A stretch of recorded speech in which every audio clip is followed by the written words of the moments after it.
To open. Welcome back to the Hank Strange Situation, Lifestyles of the Locked and Loaded.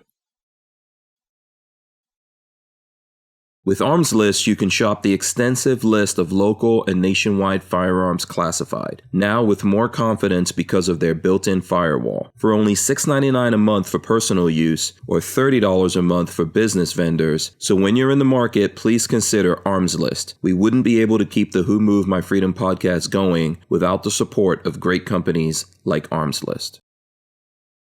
All right, here we go. We are live. I hope you guys have your big girl panties on. This is episode 1072 of the Who Moved My Freedom podcast, coming to you live on the Rumble machine. That's right, we are here. Can we do jazz hands? There we go. Sometimes I forget to do the jazz hands. Taking it back from the terrorists. Yeah, sometimes it's so crazy, and I do forget to do it. This is, like I said, episode 1072. The title tonight is Brandon Herrera for Congress, Texas. 23rd District. Go ahead. I was very pleased to hear that. You know, since they've exported a lot of the illegals in his district, he might win. Right. So, possibly. Yeah. I mean, he made a run. Well, that was a special election, right, Patrick? Do you want to? I don't know. I don't think it was a special election. He just ran against the guy, I thought. Well, yeah, so he ran against the Republican, and he came like 400 votes from getting that, from like being able to get a runoff with that guy, right? I think so. I don't remember how that worked. Yeah, no. I think if he got 400 more votes, the guy would have to like do a special runoff with the two of them, and then I think go against the Democrat, something like that. I think I have a feeling he's going to do better this time around. I think so. It seems that's the way a lot of this stuff goes. Yeah, I think so. I hope so. Go ahead. What were you going to say? They had to export at least 400 votes already, so he's. Oh right. Yeah, definitely. Yeah. Yeah, I mean, first of all, Texas, massive, huge Texas. His very much on the border. The largest one in the whole state. Yeah, pretty big. We could always pull that up if you guys want to see it.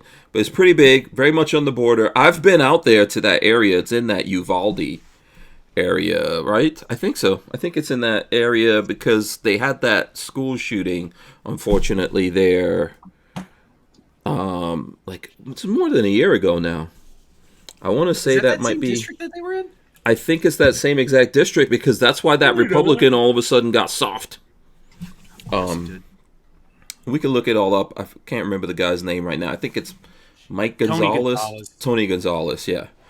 So we'll talk about that. We've got BabyFace. What's up? I enjoyed the whole time just cyberbullying him on Twitter. It was very entertaining. Yeah. You always love a meme more, Patrick. You very much do. Yeah. If you want to make a meme of Patrick, make a meme born to meme.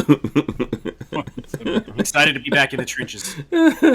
Put Patrick like in a what was the Tom Cruise movie where he was in Vietnam and he was like a wounded like a veteran that came back from Vietnam and he was in a wheelchair. Remember that?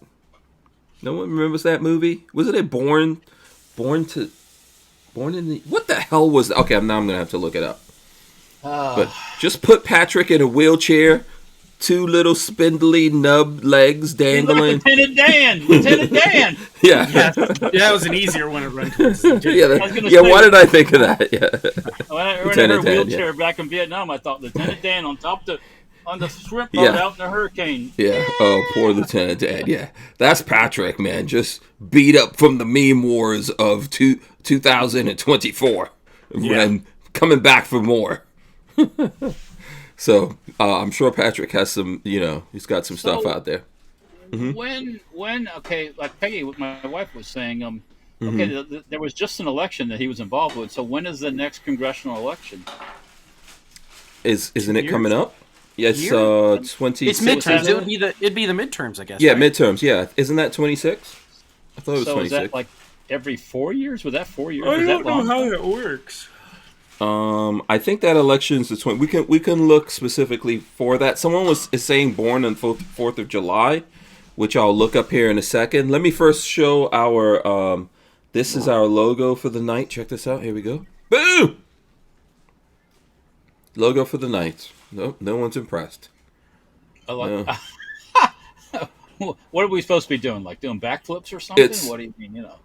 I mean, come on. I put a lot of work into this on the. We're jaded. We're jaded. Okay, come on. Yeah, I put a lot of work into this on the AI machine. I got one of the Scruffy Dog's eyes to be green. They're 2-year terms, so his position is a 2-year term. Oh, okay. So Look, he ran in 2020 and 2022, and then 2024. 26. That'll be the. yeah. So 26 is, but the campaign's gonna start way before it's starting now. He hit a bunch of high-profile super PACs put $4 million into TV advertising for Gonzalez. Because of Brandon Herrera. Because of Herrera only put 1.3 million. No, they spent 4 million. Herrera spent 1.3. Gonzalez spent 1.9 on TV advertising. Mm-hmm. So 2026, 2025 is the election or whatever, and then 2026 will be the starting of their next term, I guess. Oh, okay. So it's starting from now then. It's getting, you got to get wound up for this, I guess. Yeah, that campaign is in full swing. Go ahead, Walt. Yeah. No, I don't get why the Republicans would be so caught up with the other guy. He's a rhino. Is he a do boy? He does what he's told. So. I think so. do-boy. Yes. Yeah. Well, so he definitely was willing to. He was definitely willing to. What is it? Like add some gun control once that school shooting thing happened there. Yep. He was a coward, like any of them. Yeah, I think at this point we've proven that either the people in the school or people in general being able to defend against these people, like the gun-free school zones and all that, don't work. So yeah, I think DC would be a fine example of if you could. You'd bust down some of these little teenage thugs running around beating on people. Yeah, shoot a few of them and be done with it. Yeah, I agree with that. Clean up real quick. By the way, check this out. Born on the 4th of July. That's the movie. That is the movie. Born on the 4th of July. It is from 1989. And 1989, early Tom Cruise, 1989. Directed by Oliver Stone, no less. So I'll see if I can find some pictures of Born on 4th of July. Go ahead. Okay, so no. Tom Cruise, same age as me actually. Tom Cruise. Really? Believe it or not. There's nothing in the way. Oh. Yeah. Wow, Walt. Fuck, I don't know. I don't even know what to. I don't know what to do with that information. You to say. It took you back. You had to think about a second. Damn, man. I don't even know, Patrick. I don't know. I'm listening, but yeah, Patrick's trying to be nice here. Patrick heard Walter's showing some badass guns today on the show, and he's like, "I'm not messing up anything right now." Well, but look, this is a scene. Yeah. This is a scene from that movie. Yeah. There's a bunch of. Okay. I've never seen it. Yeah, now I know what you're talking about. Yeah. He's playing a Lieutenant Dan type character. Yeah, I think so. Yes. Yeah. Yeah. It's okay. So when was Forrest Gump? What year was Forrest Gump? Oh, Forrest Gump was way after that. Yeah, hold on. Let me see. Forrest Gump had to be. My guess, I'm going to say Forrest Gump was the 90s. I'm going to go for 90. I want to say 96. Let's see what happens. Who wants to guess? When you're watching, was it the 90s? It was 94. 94. Okay. Forrest Gump. Okay, so 94. when I'm watching things like that and that and that, I say, well, you know where they got the idea for this character from? It's Forrest Gump. 100%. Yeah, and that hippie comeback long hair in a wheelchair protester. And he probably finds God at some point because I saw a cross. Yeah, Oh, that's funny. What was I watching just the other day? It was the same something that my wife was watching, and I said that looks like something from Lord of the Rings or one of those where they get an idea from another movie. Oh yeah, that always happens. I was looking at Team America. What is it? Team America World Police. Yeah, okay. Good movie. It's an awesome movie. Walter, I don't know if you know what that is. Team America? Yeah, Team America World Police is basically done by the Trey Parker and Matt Stone, the guys from who do South Park. And it's animated, or is it like it's puppeteered? Yeah, puppeteered. Is it puppeteered? Is that the word? I don't know. Puppetated sounds good. Oh, okay. It's this movie. Awesome movie. Watched it last night with Lola. There's a drinking game around that movie that we played in college, and it's atrocious. Never get into it. Oh, really? There's like a whole bunch of phrases that if the character says certain phrases, you take a drink. Oh. You got about 45 minutes, and you'll be under the couch because you'll be so drunk. Oh, let me. It's an evil drinking game. What was the one? What's the one? Something about because in there they're making fun of some Hollywood comedians, and Alec Baldwin's in there. So yeah, Matt Damon. The Matt Damon just goes. Yeah, the Matt Damon guy just says. He says his name. Yeah, Matt Damon. Yeah, but you have to look at the movie. It's funny. You know, do you ever watch Thunderbirds, Walt? Yes. Thunderbirds? It's a lot like Thunderbirds. That was as a kid I watched that. Yeah. So they saw the Thunderbirds stuff. They came across it because they never heard of it because they're from from Patrick's time. So That's they never. The 70s, Thunderbirds is. I think so. They're like in your age category, Patrick. Probably, maybe a little bit. They're probably a little older than me. Yeah, but they never saw it, and then they saw that, and they're like, "Oh shit, we got to make a puppet movie." And then it was so difficult to make. They said they'll never make another movie. It takes work. Another puppet movie. They'll never make another puppet movie. Yeah, that's it like was real tough. The stop motion stuff. Stop motion, yeah, same thing. It's just too much. Hours and hours of work. Very difficult, yeah, because you got these little tiny ass puppets, and so C Bullet says, we already started playing this game here. C Bullet says, "America, fuck yeah." Yeah. That's the theme song in that.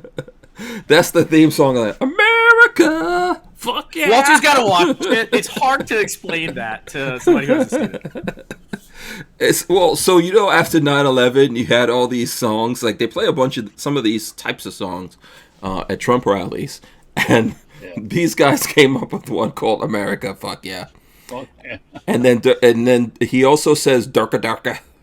Muhammad Jihad. Yeah, Muhammad Jihad. Yeah, because Muhammad Jihad. We're gonna get in so much trouble for even trying to copy this thing. But so in the movie, whenever they have people from speaking foreign languages, they just say gobbledygook, durka durka. Like, so if they're speaking French, they go gobbledygook croissant. Yes. Yeah. You know, and it's. Man, if you just want to unwind, it's just a stupid movie. It's one of those good like wasted time. To me, it's on the same level as like Idiocracy, where it's just you can just waste some time. You don't feel like it's a good movie. Yeah. So there's a thing with Alec Baldwin. I have to look up specifically what it was, even though I watched it last night. But because they have Kim Jong-il in there, and he uses Alec Baldwin, and he goes, You're a loser, Alec Baldwin. Alec Baldwin, you're a loser. And people still do that to Alec Baldwin in the real world. They quote things with the movie. I bet he likes that. I bet he loves that. They made fun of Sean Penn in there. Sean Penn wrote them a letter, and at the end of the letter, he said, "Fuck you, sincerely." Like in real life, after the movie. Well, yeah. You know it's working when you get stuff like that. Yeah, yes. Yeah, it's awesome movie, just an awesome movie for you guys to. There's a movie game that myself and Lola the kids play after Harry Potter. So you know there was so many Harry Potter movies. Oh, what do they do after Harry Potter? Is the game? Well, so there was so many Harry Potter movies and so many different actors in there that whenever we're looking at a movie and in that movie is an actor who was in Harry Potter. The first person who says Harry Potter gets a point. I get it.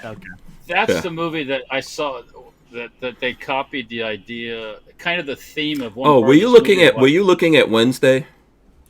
Yeah. Yes, I knew it. Yeah, you were looking at Wednesday, that series on Netflix. Yeah, they completely jacked Harry Potter this season. I can't watch it. Yeah, it's horrible. Yeah. Yeah. Yeah. Jenna Ortega's, I don't know, she was cute. She doesn't seem as cute this year. Really weird looking. Yeah. Well, Like, that's how they really? do her makeup. That dark. No, I think she's on the Ozempic. I hope not. Why? She's not that. She wasn't overweight or anything. She's in Hollywood.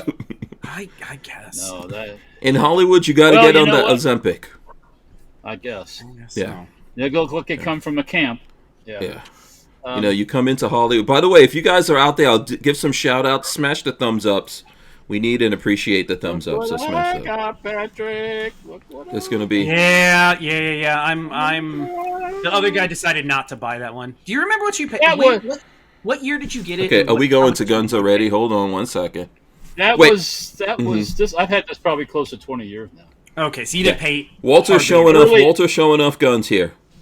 Early 2000. By the way, since we're going to be showing off a lot of guns, actually, let me just go to Walter so he can show that off, and then I'll show you guys what else. Go for it, Walt. Walter's starting early. So the reason I have not had this out shooting with you guys or anything, because it's buried in the back of the safe. Mm-hmm. And I can't remember when I shot it. I probably did, but I can't remember when I did it. So that wood looks good. Yeah, this was refurbed. Most Russian guns were Arsenal refurb at some point in your life. Yeah. So since we're doing this tonight, and there's going to be a lot of guns shown, specifically Walter is pulling a lot of guns out of the Stargate. I just want to say that I call official and universal dibs right now on everything. I call all dibs, and then if I feel nice, I might relinquish some of my dibs to other people. But Go ahead. I call dibs universal. Okay. Before we started tonight here, so I can hear that dibs thing, I watched Ian McCullum's video on the SVT-40, and I disassembled it with Ian on the YouTubes. This is a 1941. This is an earlier one because it has the place for a scope mount on here cut out. The later ones, they did away with it because they didn't use scopes on them. So I learned something from that. So do you want to start by telling the people how you came to have this gun here tonight specifically? Who inspired all this? Well, there was a group in our group text. Patrick posted this from this company that was asking let me see if I can find $3,500 for one of these, right? For a sniper, it was a sniper variant, but it was not an original sniper. Oh. No. Well, it wasn't a matching. It wasn't a matching sniper. It was a sniper that somebody put together, but it was a little bit more of a fetch. The price was a little higher because it was a sniper. Yeah, that's Hyatt Guns, right? I think Hyatt Guns. Let's see. I think right here. There you go. There it is. Very cool, though. Price for this? Yeah. No, $34,999. That's also a 41. That's a 41 also. Mm-hmm. So that's if you went online and found a reproduction scope, you could conceivably have that as a pretty cool little because there's no permanent modifications. I don't believe the scope just kind of clicks into the thing, which is super cool. Yeah. This is a Tula, made in Tula. I paid probably, I have a feeling back then, about $600 for it when I bought it. Lee, Walter, you don't know what they go for now. You don't want to know what they go for now. At the time, I told another dealer friend of mine, I said, hey, if you run across one of these, I want one. And he found one. I think he had a couple of them, actually. But I bought one, and it's been in my possession. I'd like to own one. They go for about $2,000 now. That's kind of the average price. What is that scope going for? A real scope is probably $1,500. A fake scope, reproduction scope, you can get them for like $400 or $500. Oh wow! All of that stuff is just continuing to go up in price. It's never going to go back down. It's always expensive. Well, never buy them when you can. They're still available over on the other side. They are. There's lots of them available. Yeah. But in Ukraine and if you see them and you want one, buy it. Yeah, once we settle stuff in Ukraine. Oh, by the way, listen, I'm gonna go back to Walter. I hate these. They're not as good. You don't like the you don't need to animate them. They don't need to be animated. Patrick is not appreciating the. They don't need to be animated. They're so good without the animation. Yeah. Just think. A few months ago, there was no such thing as a different thing every night. There's none of this playing with AI and all this. Yeah. I, I, I, I don't know. I think it quells a lot of creativity, to be honest with you. In some ways it does. It makes it too easy. It makes the uncreative creative. Mm-hmm. I would say yes. In some ways, I would agree with that. I think at the same time, it's just a tool. All these things are just tools, and it depends on how you use it. So, Yes, it's tools. We're tools, and we got 4 seconds. Goodbye. Yes, we wouldn't be able to keep the Who Moved My Freedom podcast going without the support of great companies like Franklin Armory. Franklin Armory provides 100% US-made firearms and awesome binary option triggers. Their focus and purpose is to provide freedom tools to all Americans, especially those in not-so-free states. So when you're in the market, please consider Franklin Armory. All right, boom, there you go. Now, listen, we are going to show off all these guns that Walter has. We'll talk about whatever anyone wants to talk about. A couple of things happened. GOA show was in the last couple of days.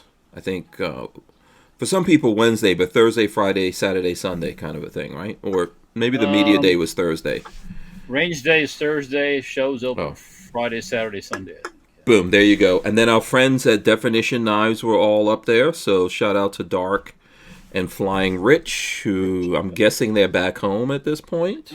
I would think Rich so. Rich is driving right now, actually. Oh, he's driving right now. Okay. So congratulations to them. I heard they had a good show, right?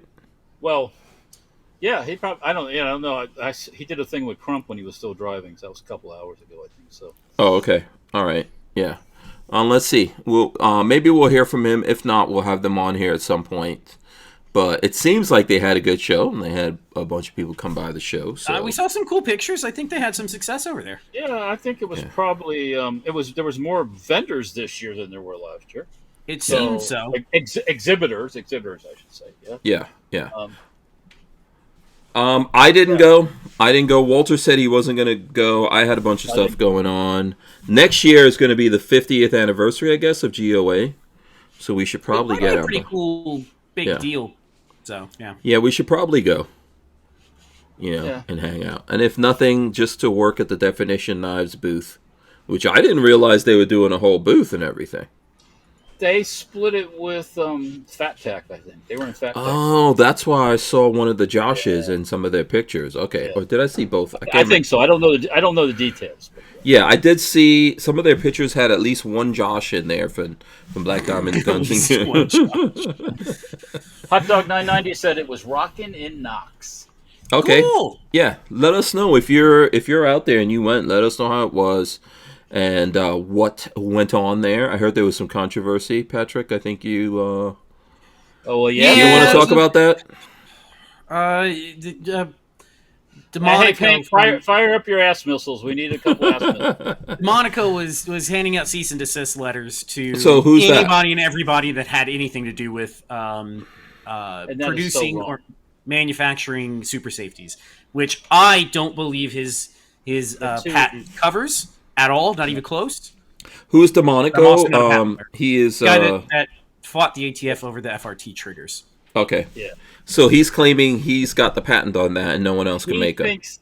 He thinks just because he did this FRT thing that he owns the rights to anything similar to that. Mm-hmm. Correct. That's what he thinks, and that's not the way a patent works, by the way. So. Right. And so you're saying that at the show, he was going around the booths to other firearms manufacturers. We're going around to manufacturers and anybody making super safeties, not FRT triggers, super safeties, and giving them cease and desist letters saying that this is covered by our patent and we demand that you no longer produce this. Yeah, that's kind of a douche. You know. Mm-hmm. Okay, he hands you a decent cease and desist, so then you have to lawyer up. Yeah, and you gotta. I mean, you can do nothing. You can just cease and desist. You could just see indeed, but yeah. Yeah, or you can lawyer up and challenge it. What should happen is everybody that got a letter should get together, and they should lawyer up as a group, and take them on as a group. I agree with that. That way, you get more bang for your buck, maybe, and maybe there's more bucks to bang with. Trump said he got lots of money. Well, how long are you going to throw your money away? I mean, it looks like he's ate a lot of pasta or something. This guy in the middle, the chubby guy in the middle. Yeah, so this is from... No, DeMonico's on the right, all the way on the right in that photo. Yeah, he's on the right. Guy on the right. Yeah, the guy in the middle is one of his people, right? The guy in the middle is who's getting served a cease and desist and is making the... so there it goes, Lawrence. Triggers. Yeah, there you go. Yep. And then... Yep. Yeah. And the shitty thing is this is supposed to be a fun event for everybody to just come together and have a good time. And it seems like he and his buddies used it as a... so you don't have to pay a process server. Because God forbid we pay a process server for anything. Yeah. Why at an event where all the gun people are getting together? Because it seems like he's just a dickhead. I'm just going to say it. He seems like a dickhead. Yeah, why couldn't he do that through the normal channels and... do it before the show, after the show. Why do you have to go to the show? Yeah, but all these people who work so hard and put their money into... it's expensive to do these shows, right? You got to buy your booth space. You got to show up there. You got to pay your employees. Stuff like this happens as well. Yeah, some extra... Yeah, it's an extra nut kick.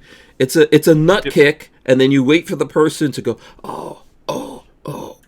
And then maybe they're recovering a little bit, then you kick them in the nuts again. Yep. So Night Train says it was announced that next year it's going to be in Des Moines, Iowa. Oh, cool. I've never been to Des Moines. Maybe it's time I go.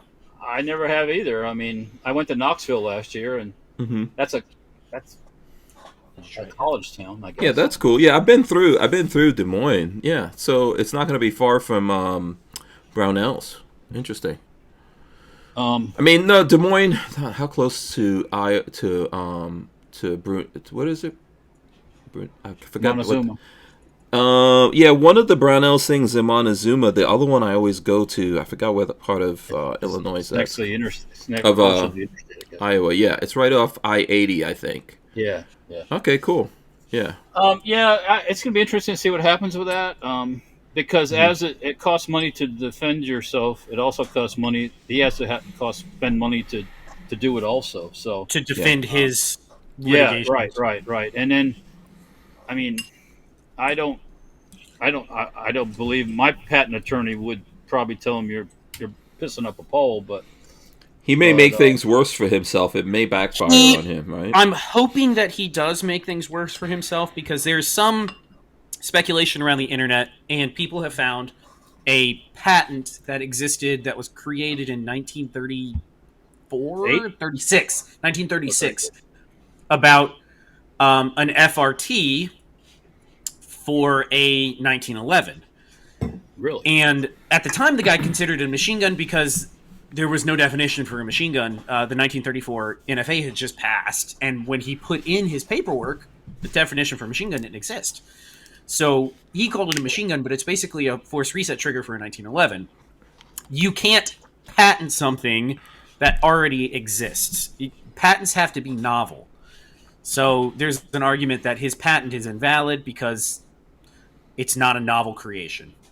Yeah, okay, understood. And people can do derivatives under certain circumstances, right? A derivative of a patent. Something like that, but you're only then patenting the derivative section. You're not patenting the initial thing that was patented. You're just patenting your unique approach to that. Correct. Yeah. So, but his company is trying to claim that they own basically anything to do with FRTs, all complete FRT. Yeah, and that any means necessary. So his is a different mechanism for forcing the trigger back forward. The super safety basically has nothing to do with it. Right. So it's a bad argument. I hope it loses in court. I really want it to. By the way, this is not a new practice in the firearms industry. This has been done before by many people. And like SB Tactical was out there doing this. And I don't disagree with him going after somebody like Big Daddy Unlimited. I don't disagree with that at all. They blatantly copied his exact item. Well, they reverse engineered, and he could prove he worked with them. And that's a great use of patent law.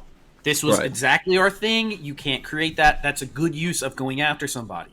The FRT has nothing to do with his patent or design. Right. It's a totally novel design. It's the concept. Yeah.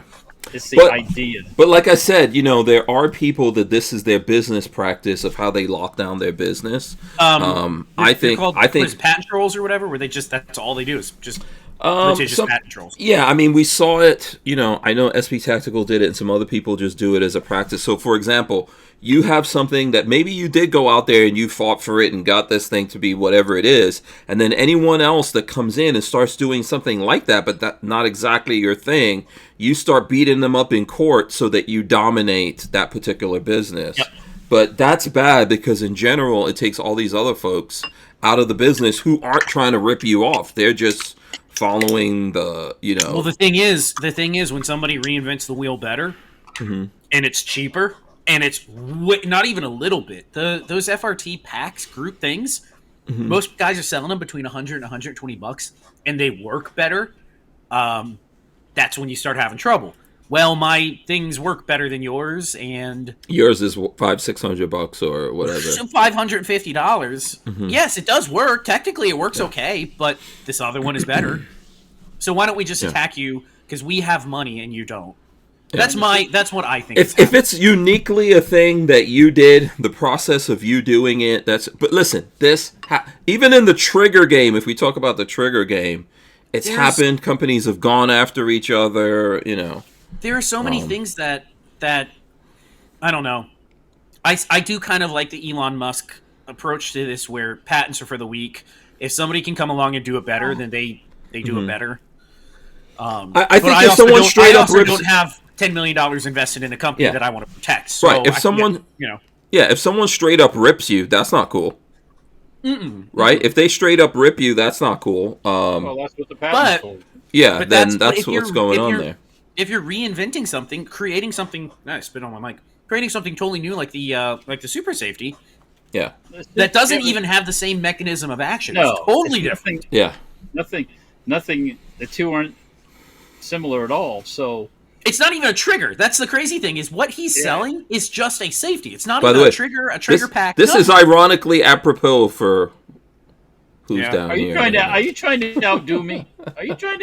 Walter said he was going for it. I know I'm not going to win, but I was like, hey, I'll pull up some stuff. Listen, I understand if you came up with something really cool and you are protected by patents and you do it and someone just straight up copies you, bad. You go after them, yeah. If they use even if they're using part of your patent in their thing, then they owe you some royalties. Like that's how it works. And that has all happened in the game, and that is continuing to happen. The super safety, anybody can look at the super safety and go, this has nothing to do, one has nothing to do with the other. At all, not even close. Yeah. Okay, agreed on that one. I don't know if we're missing any comments in people. Let's see. Night Train is talking about... This is some of Patrick's handiwork. Ah, what a beautiful gun. That's a good one right there. This is... I pulled it out of the safe, and I'm going... Fuck, this thing's nice. Just think, whenever you get me that MP40, it'll look just as good. I know. Wait, hold on. Let me go to Walter showing off. Hold on. I don't know how much time we got here. Yeah, we got like 7 minutes or something. Yeah, that's an original. That is not a Cimarron or a... What are we looking at? It's a real Winchester. Winchester. This is a 10 gauge. Winchester, I forget what the model year of this. Wait, dude. 1901. Did Patrick just try to call dibs? Patrick, I patented the dibs at the beginning of this show.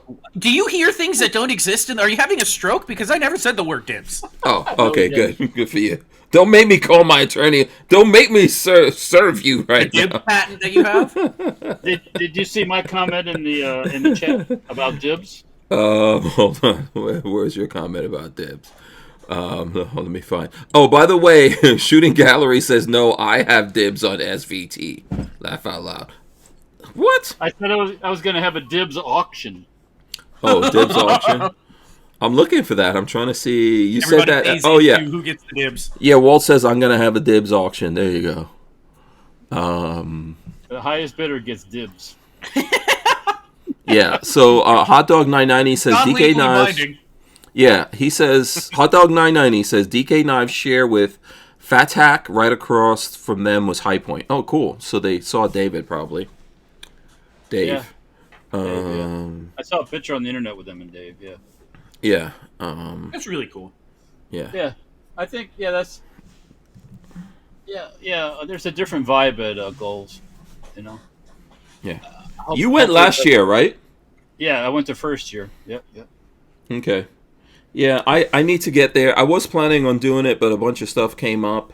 Let me see. I think I got at least 2 pictures that came from Rich that I could show here. So here's one. I don't know who this dude is. Who is that? Who is that guy? Someone let me know who that is. Anyone know out there who this is? He's an attorney out of Washington. He runs a YouTube channel called Washington Law. Oh, that's Washington Law? Okay, I do know who that is. Okay, cool. Yep. Okay, yes, I've seen that channel. But why is Rich doing 3 and the guy's doing 6? 6. That's beyond me. Now They're throwing up gang signs right there. They are throwing up gang signs, and I'm surprised they were not kicked out of the hotel. Yeah, and there's Dark and PSR. PSR, right there. yeah. Look at that PSR, who is just a little cutie. He's covered up right there, but have you guys ever met PSR? Hank says you've met him without a mask on. Yeah, I met him without a mask. I was like, who the hell is this dude? Hank knows some secrets that we don't. Yeah, and he's talking to me, and he knows my name. And you're like, I don't know who you are. I don't know this guy. And then he just looks at me and goes, Hank, I'm PSR. Print, shoot, repeat. And I go, oh shit. Yeah. Because I don't think I've ever seen him up until that point. He has never put out his identity to the public, or he has yet to. I mean, I've seen him all over the place. I saw him when I went to PSA's thing. What the hell was PSA's event called? Walter just casually bringing out another one. Oh, gee. The Gathering. Yeah, I saw him at the Gathering and some other places, but I saw him.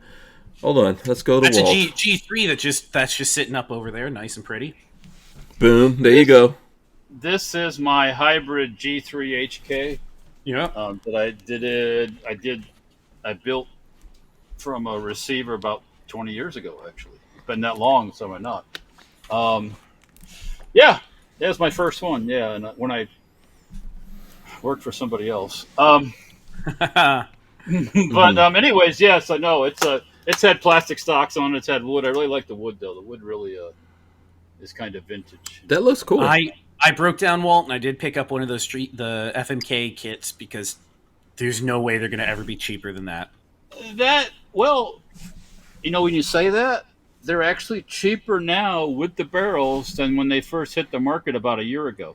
That's the reason I picked it up, is because of the barrel. Had it not had a barrel, I would have been like, it's okay, I don't need it. But with the barrel for $200 was like a holy crap. Are you talking about the thing that you said you cashed out your player money and? Yes, sir. Yeah, dude. Oh, we got to talk about that too. By the way, player. I wish I could close it down quicker. I have no ability to close out any of the player people because I would have kicked them off of player as subscribers a long time ago. I didn't realize there was anybody still subbed to me, and there was like $100 sitting in there from like 2 years ago. Okay, but I wish I could have closed down the ability for people to sub to me because. So they weren't losing their money or whatever. Well, so just for anyone who doesn't know what we're talking about here, player is shutting down basically because they just aren't. It's not profitable for them to do it. So if you are on player, you probably, which was formerly Utreon, you probably got some kind of email saying that they're shutting it down and they're gonna help you get whatever money out of there. I recommend everyone go get themselves some hard drives and copy whatever stuff if you don't have, because whenever I make videos, I always have multiple copies on hard drives everywhere. But some people post videos and don't back it up onto a hard drive anywhere. I got everything backed up. I posted a few things there. It's not nothing to stop. Yeah, but just check into that if you are someone with content and you have the content there and you're worried about losing it. Because, for example, like YouTube might have deleted your thing and then the only place it exists is on player. Is Utreon. Yeah, I have some stuff that only exists on Utreon that I will have to post up somewhere else. Yeah. I think that I would even fall into the category a couple of times because there might be something that we like, oh shit, where is this particular All thing? of our podcasting for the last however many years will be gone. Yeah. So all of your hard copies of the podcast won't exist there anymore. So yeah, I don't know if you've thought about that. No, I have. So I have different backups, but I would definitely go back through that. Night Train says, go ahead. What's up? Walter, they also brought in bayonets, and I almost picked one up, but I didn't quite have the funding for that. Those bayonet prices right now are fucking stupid. Okay, that's what I thought too. I thought they were crazy expensive for what they are. The sent me bayonets like $39. You can get them, and you get them like they're like almost like brand new, and they're trying to get $100 out of some fair condition. Beat the fuck up. I thought that was crazy expensive. I thought it was unreasonably expensive. They have when the HK bayonets started to hit the market, I was like, $100 for it? Holy fuck! You're just saying just HK branded bayonets have gone up? These are probably Portuguese-made bayonets. They're probably not even HK bayonets. They are. Those things are should be like $35. Mm-hmm. Okay, I mean, and they're not. You're not talking about they're trying to get $100 for or 79 or 80 for a fair condition bayonet. Yeah. That thing is. We got 2 seconds. 2 seconds. We wouldn't be able to keep the Who Moved My Freedom podcast going without the support of great companies like High Point Firearms and Full Forge Gear, bags and gear for everyday life. Did you know High Point is an American family-owned and operated company located in Ohio with over 30 years of manufacturing experience? High Point is proud to be the home of the working man's gun and your source for affordable handguns and carbines with a lifetime warranty. So when you're in the market, please consider High Point. All right, boom, we're back. Let's see what Walt's got here first before I do some shout outs. What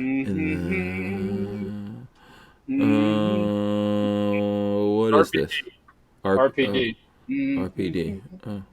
Semi-auto RPD. This one's not full auto, but still fun. I've shot full auto. This is one of the most, my opinion, most funnest full auto 7.62 or 39 belt-fed guns that there is. In my opinion. Okay, very cool. Because you can just sit there and go and it doesn't do a lot of recoil. So. Okay, and it has a built-in bipod. Yep, folding bipod. And then it also has a bayonet lug on it? No bayonet lug on the RPD. Okay. Nope. Oh, what is that thing there then? Oh, that thing goes hit me in the face. Oh, that's the bipod mount. Yeah. I would get this thing to open up. There we go, like that. Okay. But anyways, yeah, they're a lot of fun. If you get a chance to cool do one, shoot one. Yeah, they're cool. Mm-hmm. Was this a kit? Yeah, no, it looks familiar. This was built by. Let me find this here in a second. Here, this is. Let me put this bayonet. This wasn't the thing that we did a video that for paratroopers, was it? Was this the thing that? This was. This one's made by Vector Arms. Vector. Okay. So yeah, actually, DSA has also made semi-auto RPDs. They used to sell the receivers and all that stuff. I don't know if very cool. Very cool. Yeah. Patrick went to do something. He'll be right back here. Let me do. Night Train says at Stranger Palooza, which if you're here watching this, that's what they put on there, Stranger Palooza. But obviously, this is the Who Moved My Freedom podcast. Anyway, smash those thumbs ups, please, because we need those. Yes. But he says I was. What's up? Go ahead. I was trying to answer Night Train. Yes, I have. I have steel mags. Yes. Oh, okay. So he says I was schmoozing with some of the big dogs at the show who know you and wanted me to send you their regards. Okay, very cool. Very cool. Shout out to those people. You could tell me who that is if you want.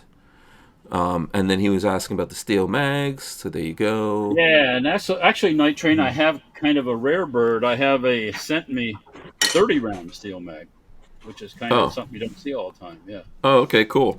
And Patrick's back here. And then C-Bola says they call Hank Mr. Dibs.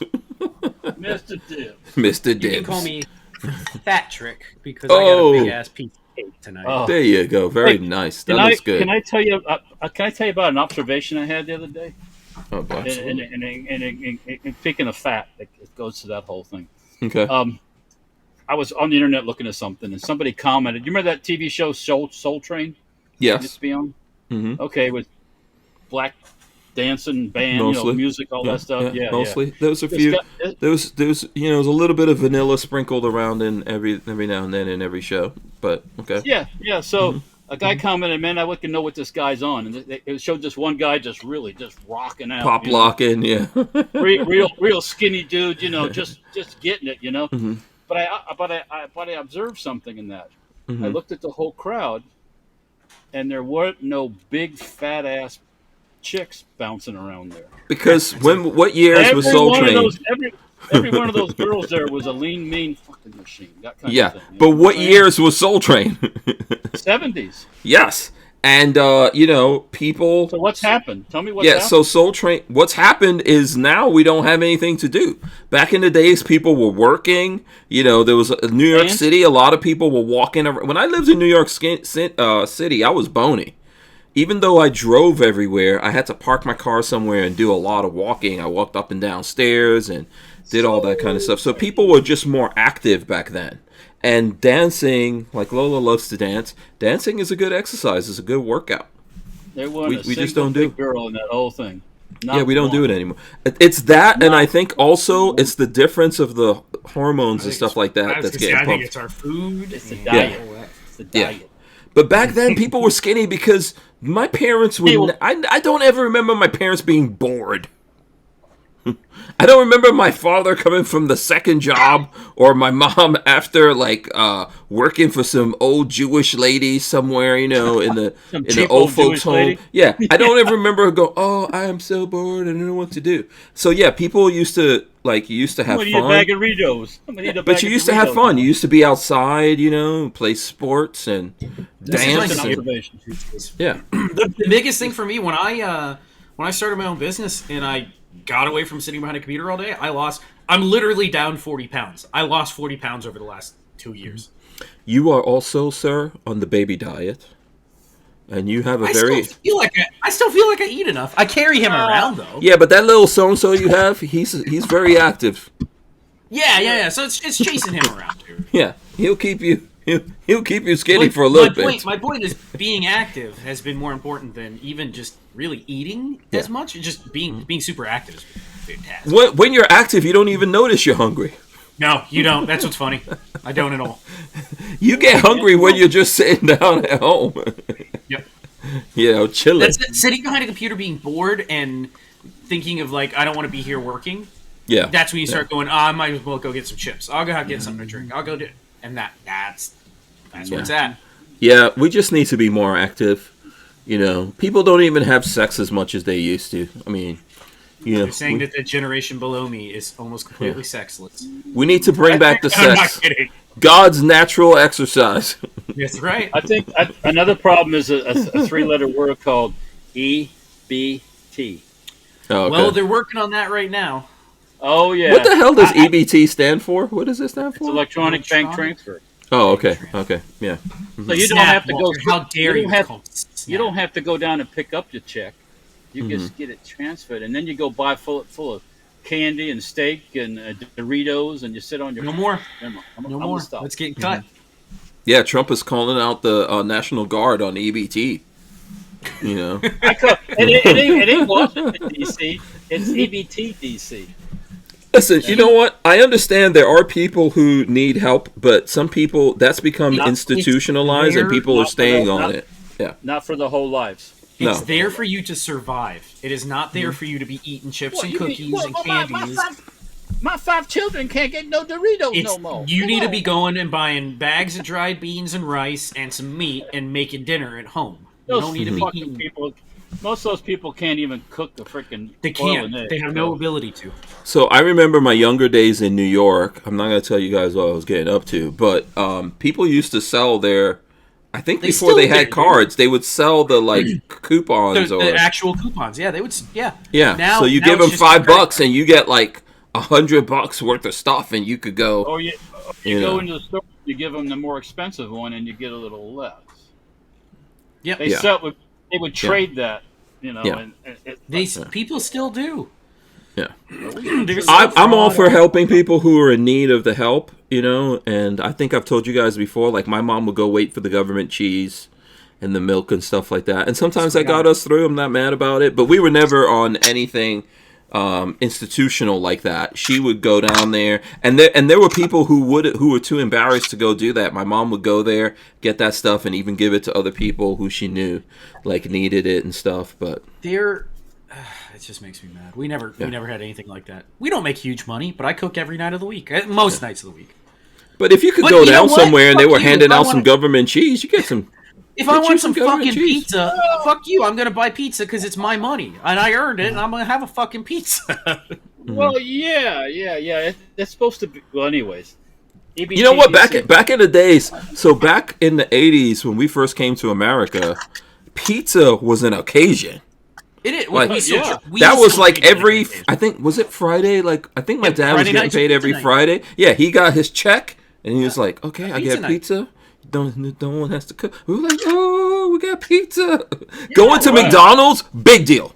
It should be though. I remember that. Yeah. We still do that. We do pizza every other week. We'll get pizza, and it's one of those nights where I'm like, I don't feel like cooking. We'll just get pizza. Yeah, same thing with Chinese food. Sometimes my dad would do Chinese food. Yeah, no, you can do whatever you want with your money. Do whatever I want with my money. You can get fat. You know, do whatever. It's all good. But we're getting fat because we don't have to do as much. Even back then, there was no AC. Like New York City, 70s. If you had an AC in your window, you were rich. You're a baller. You're balling. Nobody had AC in their window. You know what the AC was? Open the window. Yeah. Open the window. Yeah. Bitches. Maybe you want to upgrade. You open the window. You put one of those little box fans in the window. What? Yeah. There you go. You know. I remember, like, I think it was I in Harlem or someplace? When I came to visit one time, and this is how they cooled the kids down. Someone opened the fire hydrant. Fire hydrants, yeah, I always heard that. Someone opened the fire hydrant, there you go. Cool yourself down. You know, but yeah, so different times. Different times. That would be considered racism today. What? If the poor people have to use the fire hydrant. Yeah, have to use the fire hydrant like savages out there. Just people don't have. I don't know what it is. There's no like. People don't have it. Our toast is too good. That's the problem. Is our toast is entirely too good. No, they ain't got half these people ain't got no home learning. None. Home learning is like, when your granny smacks you because you said something stupid. Yeah, or, correct. It's like, I think toast is beneath a lot of people now. By the way, Mr. Bullshitter says, "Yo, Hank, Walter, Babyface, shout out." Cibola says, "After losing 30 pounds in 2 years ago, I barely put back on 10. That's good." Jade Grew says, "McDonald's was awesome in the 80s. Yeah, it wasn't bad. Was a lot better before they switched over to oil. Yeah. Let me tell you, we do every now and then go to Steak and Shake, which anybody that's a northerner won't know what that is. They switched over to beef tallow for their French fries, and they are phenomenally good. I have not tried it since they switched. They switched this year. Really good. It is noticeably better. Yeah.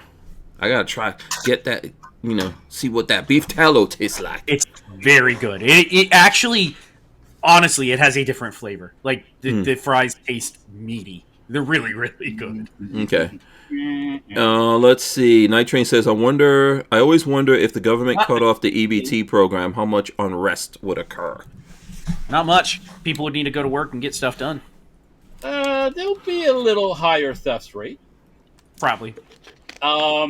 You'll get these these entitlement thoughted people going into places and stealing stuff and trying to walk out. Yeah. You know what? So, Walter, one of the things Walt wanted to talk about was D.C., and then that Trump called in the National Guard. They're not really deployed yet, right? I didn't see any. He said he could if he needs to. Mm-hmm. That's basically what it came down to. But he's putting FBI and DEA and ATF people out on the street. Mm-hmm. Good. That's what their goddamn job is. So the couple of things I want to say about this. One, I noticed in D.C., I don't know when was the last time you guys were in D.C., but the last time I was there, D.C.'s a little weird. If certain places that you are, and I'm not talking just down by the government buildings, certain places you are in D.C., if you start taking pictures, all of a sudden some cops show up and they want to like ask you a bunch of questions and all that. But if you're getting your ass kicked or mugged or carjacked, they don't show up, Well, which is interesting. Trump. I watched this thing. I don't know if you saw the part where he said they've asked for more cops, and he said, "Well, how many they got? They got 3,500." And he goes, in D.C., which is not big. Yeah. And well, you got enough. You don't need no more. You know, it's like, but D.C. is a very small place. But but there are a lot of cops there, but they're not necessarily enforcing laws. I think they have like a zero cash bail, all that stuff. Yeah, all that monkey business. And I think the thing that kicked that Trump has, I think, been talking about it for a little while, but the thing that kicked it off is that Big Balls. You guys know Big Balls from the Doge team? Big Balls? Beaten up in the streets. Yeah, he got his ass kicked, not beaten up. They beat him almost into a coma. I think he had a concussion or something. They beat him bad. I think he was with his girlfriend and he saw this lady getting carjacked, and he stepped in and he got the bejeebus beaten out of him. So he earns his moniker of Big Balls, to tell you that much. So that's it's neat. It's 100% needed. Okay, we'll just leave it at that. And if it gets a little, he said, if you spit in a cop's face, now you're going to get hit, which is what you should not spit in anybody's face. No, well, that's battery if you spit in somebody's face, actually. So, you deserve a good rebooting of the computer. Let's just put it that way. Yeah, a lot of people need that. Well, so what I think DC needs is to give people their fucking Second Amendment. That would help too. That would go a long way, because they have stupid laws there. Like, even if because remember there was the whole case. Remember John was talking about this and the GOA guys. But even when I was there, we were having the discussions, because you can have a CCW, but you can only be on the street in certain. You can't step on this sidewalk in certain places. And if you are on that sidewalk and you defend yourself, you go to jail. Did you know that about DC? They have all these stupid zones and where you can't do this, that, or let people in, like in America, but in that area, if people were able, the law-abiding, decent people out there had shooters on them, and when they saw someone trying to carjack a lady, they capped their asses. I think you wouldn't even need the National Guard. How about just most of the folks that are committing these crimes are repeated. They do it all the time. It's the way they do what they do, and they know who they are. Like Trump said, we know who they are. Just round them up, just like illegals. Round them up. Yep. I mean, the problem is there's a zero cash bail thing there. So when we were looking at that conference you're talking about, Lola had just come back and she was like, "What the hell does that mean?" I said, "That means you commit a crime. You don't have to give any money. They let you go." It's called catch and release. That's what it's called. Yeah. Yep. Yeah. So most of these big cities have adopted that shit now. Correct. And all you're doing is coddling the criminals. That's all you do. Yeah. Yeah. So and the poor people on the street have to pay for that. Yeah. It might seem crazy to some people or whatever. None of it really bothers me. I haven't, I'm not stressing it. Okay, well, what are you showing off here? This is actually a Polish tantal that I didn't like the wire stock. This receiver was bent too. I did this at a build party. Woohoo! We bent the receiver. I welded it all together. There's another bad word for some folks. And then I used a Romanian rear tang and did a Romanian laminated stock, and built my kind of a hybrid tantal. I got your Romanian tang right here. Like a 74 tantal. Yeah.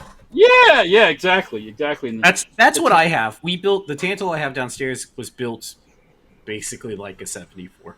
And an East German magazine. So Bakelite. I call infinite dibs on all your Bakelite. Walt, do you have some Bakelite that's still in the paper? Yeah, he does. There's a couple of them here. Yes. Oh. When my padre went to Germany one time, he came back. He just went to a flea market, bought a pack of 4 mags.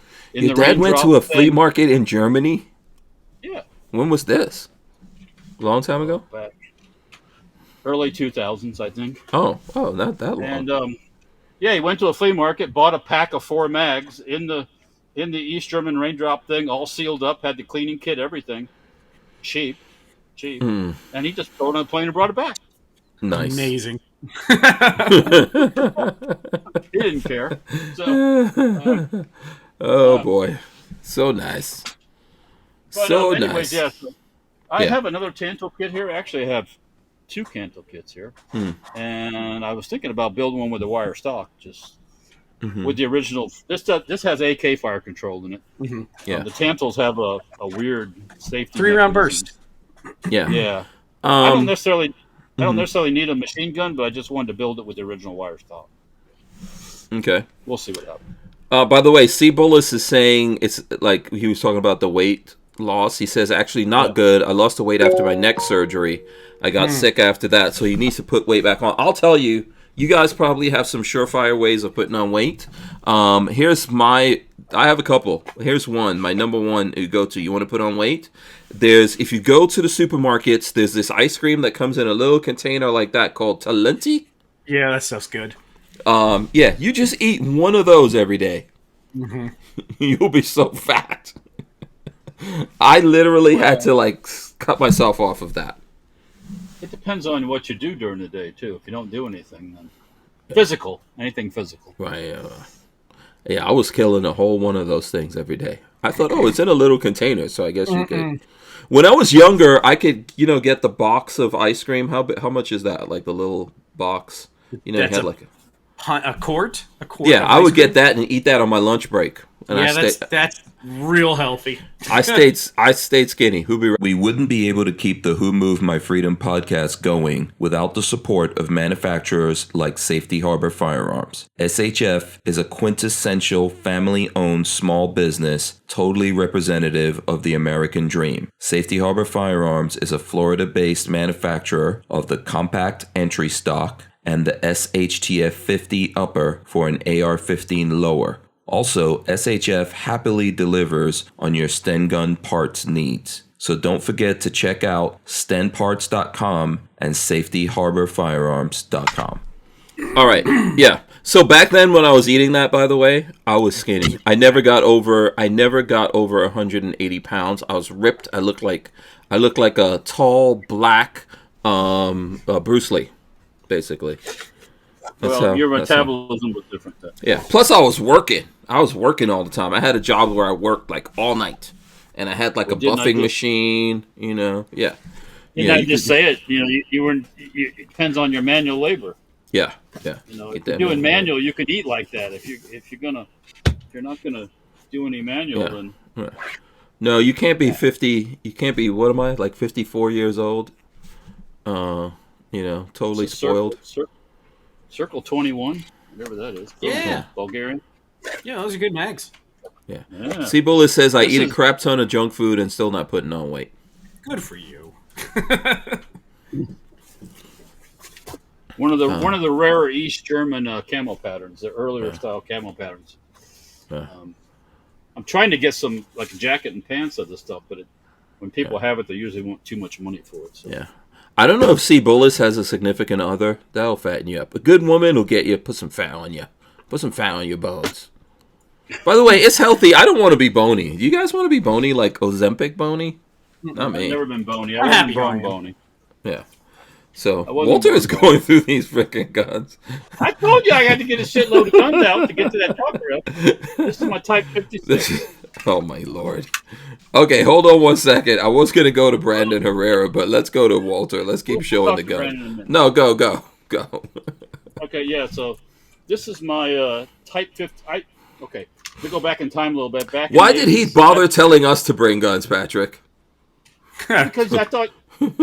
No, go for it. So anyways, back in the 80s, I bought one of these Type 56 Polytechs. And then my dad, at the same time, I ordered a folding stock one for him. He kept his, and I sold mine, and I picked this one up. And this was a band gun, so it didn't have it had the bayonet lug cut off, and it had a shitty-looking stock on the back. So I put it back to original and replaced the bayonet mount. Yeah, this has been on here before, this one, I think. Yeah, and I have that slap. This is the slap slot I got from you, Patrick. Yeah, it's a nice magazine. Yeah, pretty as a motherfucker. So, but yeah, my Type 56 is my favorite AK. No Of matter course, where there's you an go in the world, underfolding bayonet there too. yes, no matter where you go in the world, you're running the Chinese 56s. So you will never heal from this bayonet, by the way. There's a good where did I just hear it? They were talking about bayonets. I don't know if it was Ian McCullum or one. The Chinese philosophy early on was don't waste the ammo, use the bayonet. Yeah, because they didn't have a lot of ammo. That thing is for vampire hunting, zombie killing. If you're in Walking Dead, this is all you need right here. Yeah. Yeah. Very nice. Very nice. Yeah. Patrick, did you have some guns you wanted to show off? I got nothing. Oh, okay. I was busy all day today. Yeah, while Walt is grabbing something, look, I'll show this. This might look familiar to you, Patrick. This is why I can't tell you shit, I think, apparently. That's right. That's correct. Yeah. This is why I can't say anything about something I can't. I'm not even allowed to tell you guys why I can't say anything to Patrick. He's sticking to it. You're making me, but yeah, sure. It gets repoed. Okay, hold on, Walter. There you go. What? That's a nice day, Woo. Oh, hold on a second. Another gun that did not used to fetch huge dollars, but now all of a sudden are worth massive. A beauteous thing. Oh, I wonder. Maybe someone. Okay, I'm envious. You have a side folder that I don't have. What? This was a band gun.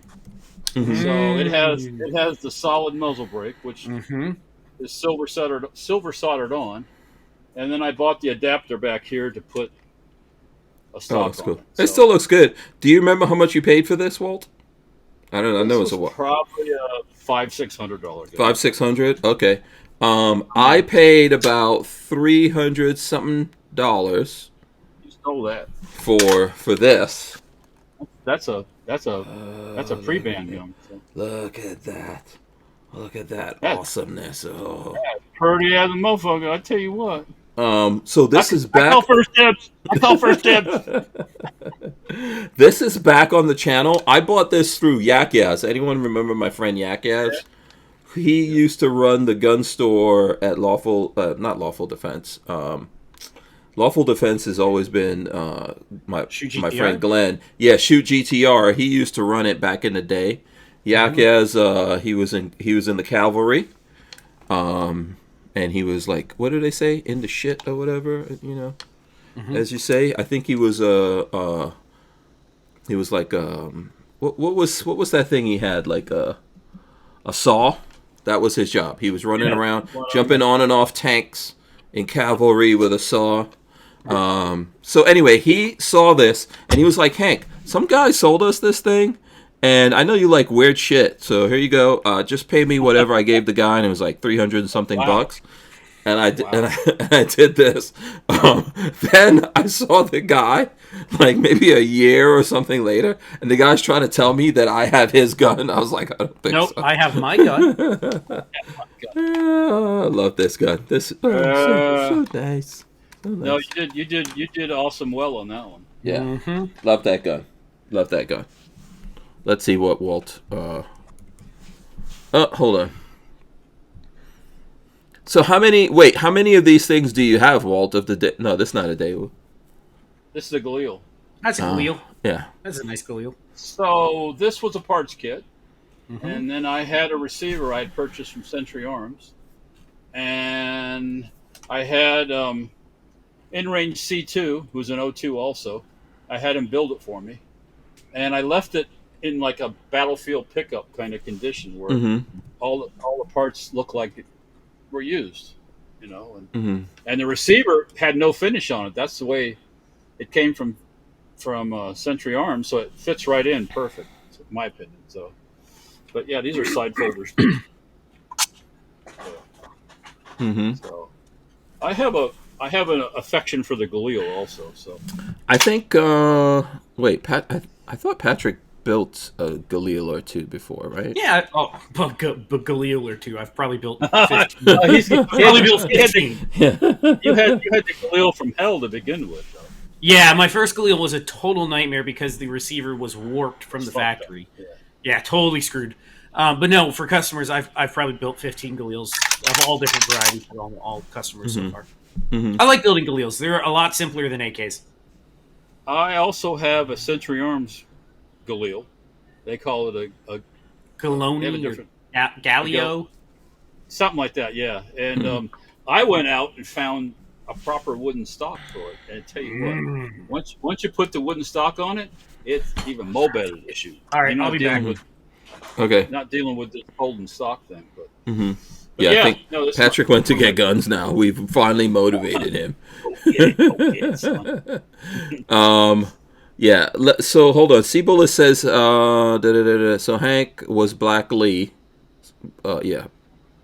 Yep, Black Bruce Lee. And he said you've met. Yeah, I think I'm pretty sure I remember. And then I think I follow Cibola on other social medias and stuff like that. So, yeah. Yeah, that's cool. That's cool, Walt. How many of the? I'm trying to jog back a little bit. Did you have more than one Daewoo though, right? Yes, I have two. Two of those band guns. My other band gun, I've taken that funky band brake thing off it and put a real muzzle brake on it. But it has a an A2 style AR stock, so a solid polymer type stock. Yeah. But the Galil, the Galil, the Daewoo is an excellent rifle. So it combines AR internals and AK internals. So yeah, it's like having the best of both worlds. Best of both, baby. Best of both. Yeah, it uses AR magazines, runs like an AK. Freaking amazing. Yeah. Oh shit. Bullpup's coming into the building. Hold on, let me see. Patrick is back. In the house. Yeah, hold on 1 second, Walt. Let me do this. And then let me show that off for 1 second. KSG, we're going to talk KSG here in a second. But Patrick decided it looked like... Why is he in the green room? Okay, he decided to move downstairs. Let's see. Boom, there we go. There we go. The baby town? Okay. Oh, here we go. Trouble. What's up? Oh, no, he's discovered fanny packs. Yes. Uh-oh. I don't know what EDWA means. It's my sister-in-law's fanny pack family. He's like, I make this look good. Hey, what's up? There you go. Look. Was ist das? A boss. What's a gun? A boss. You're trying to show them two. Oh. There you go. Almost as good. There you go. Gun. Yeah. Yeah. Now I figured if we're showing off guns, I can come downstairs and everything's. Oh, absolutely. Yeah. Are you gonna show off some stuff? Hold on. Let me go full screen on you here in a second, so that we could. Boom. There you go. Who's that? Oops. What do you mean, oops? Oops. That's you. That's Asher. No, we mean oops. Uh-oh. Uh-oh. You want to see what uh-oh means? All right, go get mommy. Go get mommy. You want to see? I'll show you what I'm working on tomorrow. First thing in the morning. He's still in the background. We have a video coming up soon that I try to cut, not for any specific reason, but I try to, like, he was, he had his Air Pro and everything on in there, but we're shooting guns, and I was like, okay, but he still wound up in there. Lola's like, oh, Chromie's in there, though. I was like, yeah, there's no way. So check this out. M1 carbine receiver. The customer, I'm hiding his serial number, decided he had to center his rear sight and not his leave it well enough alone. What the? And now his rear sight base is missing a big chunk of metal. So he tried to push his rear sight sideways. He chiseled it? No, he used a sight pusher, and the sight pusher cracked the back of his rear sight clean off. There's like one little chunk left. So what are you going to weld it back on? Or what? Yeah, we're going to weld it back tomorrow, and I'm going to tell him that there's only two options. I can weld up the whole thing and then refit it. What we're going to try to do is weld the chunk back on see how it goes. If it fails again, then that whole area is going to have to get rewelded and cut back in. Either way, it's going to be Filed. a pain in the ass and very expensive. Hmm. Lesson of the day is if you're not quite sure, do What the not fuck attempt you to doing? repair yourself. Yes. Because now I'm charging him a lot of money. Well, yeah, but some things you want to do yourself, like what we always talk about here. You got to learn how to do shit yourself. Yeah, But you mess crazy stuff thing up. is, But you mess it up. this M1 carbine was staked in place a little bit off to the side. But after the re-arsenal, after World War II, the government staked it in place like that.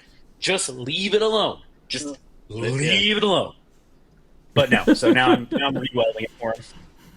Well, that's how I broke my P320. Patrick told me, "Oh, just bring it over here. Just bring it over here, and I'll fix it." And I was like, "I'm gonna do this my damn self, because I'm a big boy."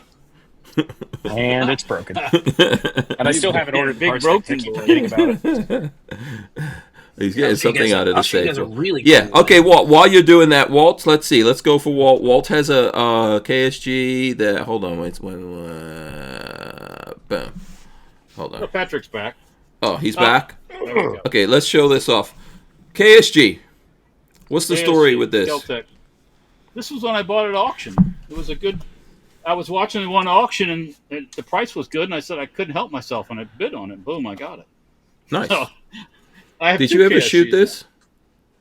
This one, no, I've never shot this one. Is your other one green or something, or it's black No, like I think this it's one? black. It's black too. Oh, okay. I don't know how you can dual wield KSGs and pump them. It would take a miracle, but Yeah. Check. Good. Let me turn the air on while I'm sitting here. Turn the AC on. So I don't It looks die out good here. though. KSG. That's a movie gun. Several movies, including the yeah. first John Wick. I played with this a little bit, even shooting the little dinky short shotgun shells, Mm-hmm. and it's pretty versatile. Oh yeah, it works. It runs those little Yeah. minis. Yeah. Yeah. 100%. Yeah, let's go to Babyface. We'll come back. This is one I don't own. This is another one that's in the shop for repair. But this is a very, very cool gun. Make sure I cover his serial number. It's, you guys can't Robinson see, Arms. is a Robinson Arms M96, right? M96. That is correct. It is a clone of the original Stoner 63. Super That's cool. Yeah. The problem is the piston snapped off. So the piston itself, there's the tip of the piston. The Whoa. piston acts as a return spring, and it pulls the carrier back forward and locks it back in. The end of the piston that attaches to the carrier snapped half in two. And Robinson Arms doesn't make parts. Parts don't exist. Nothing exists. So this is going to be another one that I don't know the answer to quite yet, other than do we just weld up that entire section and then try to cut it back in and then tell the customer that's what you're getting because I can't find parts for it. It just nothing exists. Is Robinson Arms the British guy or something? No. I don't think so. He's American. He's out in he's a Mormon. Is he Utah. really? Utah? Well, Oh. Yeah. No, he he's needs to get his. Alex Robinson's a good guy. Of all the gun guys out there in the world, I've met him and talked to him, and he's a good guy. Yeah, he's usually at SHOT Show, right? Yeah. He usually Yeah. I think I've met him a couple times. So they don't make replacement parts for this though. They don't make anything for this gun. You can see there's the end of the piston is right there, and that attaches to your bolt, and it snapped clean half in two. So you can't even make it work. The rumor about him making more stuff, is that true or false? I called them and asked about parts. Ouch. And was told we don't have anything, and that's where they left it. They didn't give me any more details. Oh, okay, yeah. Okay. Yeah, that's too bad. And then I just haven't had no more time. community. This There's no extra parts out there, like in the community or. This gun hasn't run for the better part of 2 years, so this customer is very much not in a rush and said, just if you can find parts and find time, get it done. How long is It that looks like whole he's also assembly? missing a front sight. How long is that whole piece? Yeah, it looks like he is too. I haven't taken it apart fully because I haven't had a chance, but I'm guessing maybe 18 inches. Oh. Yeah, you're gonna have to get in there to even look at that part and see. It starts here and it should go to about here, so it's a pretty maybe 24-inch piece. And why did it break there like that? So the way it locks into that bolt, there's a cutout in that rod, and it slips into the bolt itself. You can see there's a little button on the bolt here. You press in on that button, and it locks into the bolt.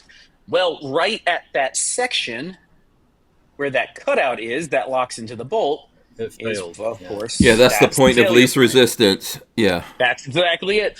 And the funny thing is, the Stoner 63 never failed like that, so I'm guessing it's some sort of metallurgy problem with this. Yeah, particular gun. it might be heat treated too much. And the That's what parts I'm are thinking, is they nowhere gotta make it similar, fail. right? The parts are nowhere. Well, close to each that makes other. it that's an even more fun discussion. If you can find a Stoner 63, that's a $50,000 gun. And if you can find a transferable, that's a $120,000 gun. So, yeah, there's nothing. You're not going to find. No one's going to give up any parts. Oh man. No.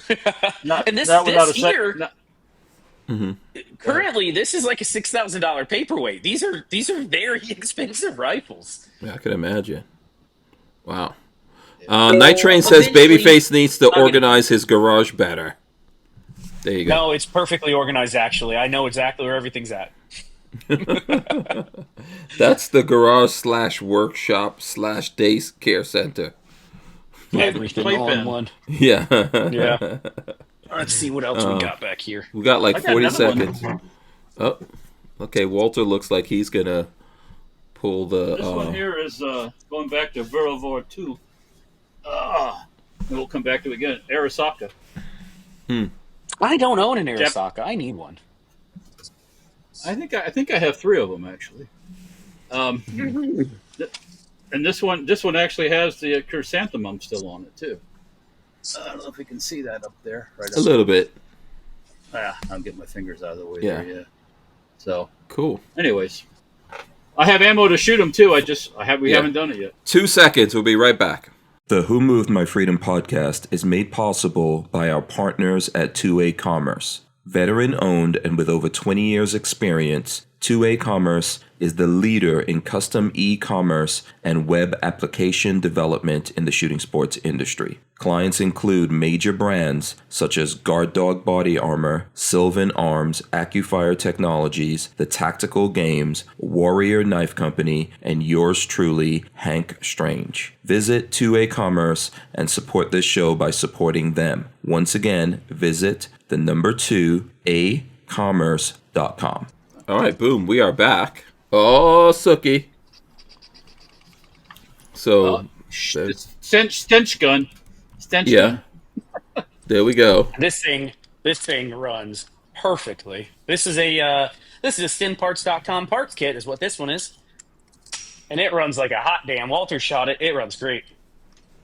I shot what? I don't think I shot Yeah, you that. shot it. I brought it out. After I built it, I brought it and you took it for a run. Oh, okay. Up at Clandestine testing facility. Clandestine testing facility. Yes. Yes. So this is the stinparts.com. One of the parts kits that they are not available. Do not go looking at stinparts.com for parts. Yeah, I don't kits have any because parts kits. That was Yeah. that was from my Favor. my personal staff. Yeah, some negotiation went down. I These think. these things are getting very hard to come by, and the prices of these parts kits have gone up quite a bit. What is Really? that? That looks like is that the It's Arasaka? Yeah, okay. Is this And the I have- same one that you just showed or a different one? Yeah, it's the same one. I have ammo and I have everything to shoot it. We just haven't done it yet. That's the I can show off the next project. Very cool. what next project. What do you mean? Next project. Oh, For your me. next project? Oh, okay. So Yeah. while he's digging in there for that, I want to take this chance before I forget. So you guys know that PSA partnered up with GOA, right? In their what was this one? This one is to end the NFA, and there's some lowers that you can get through PSA. I got my lowers right here, so check it out. This is the. I think the money GOA goes logo. towards the fight, right? Yeah, it says on there. The serial number is end NFA. Blah blah blah. So I have.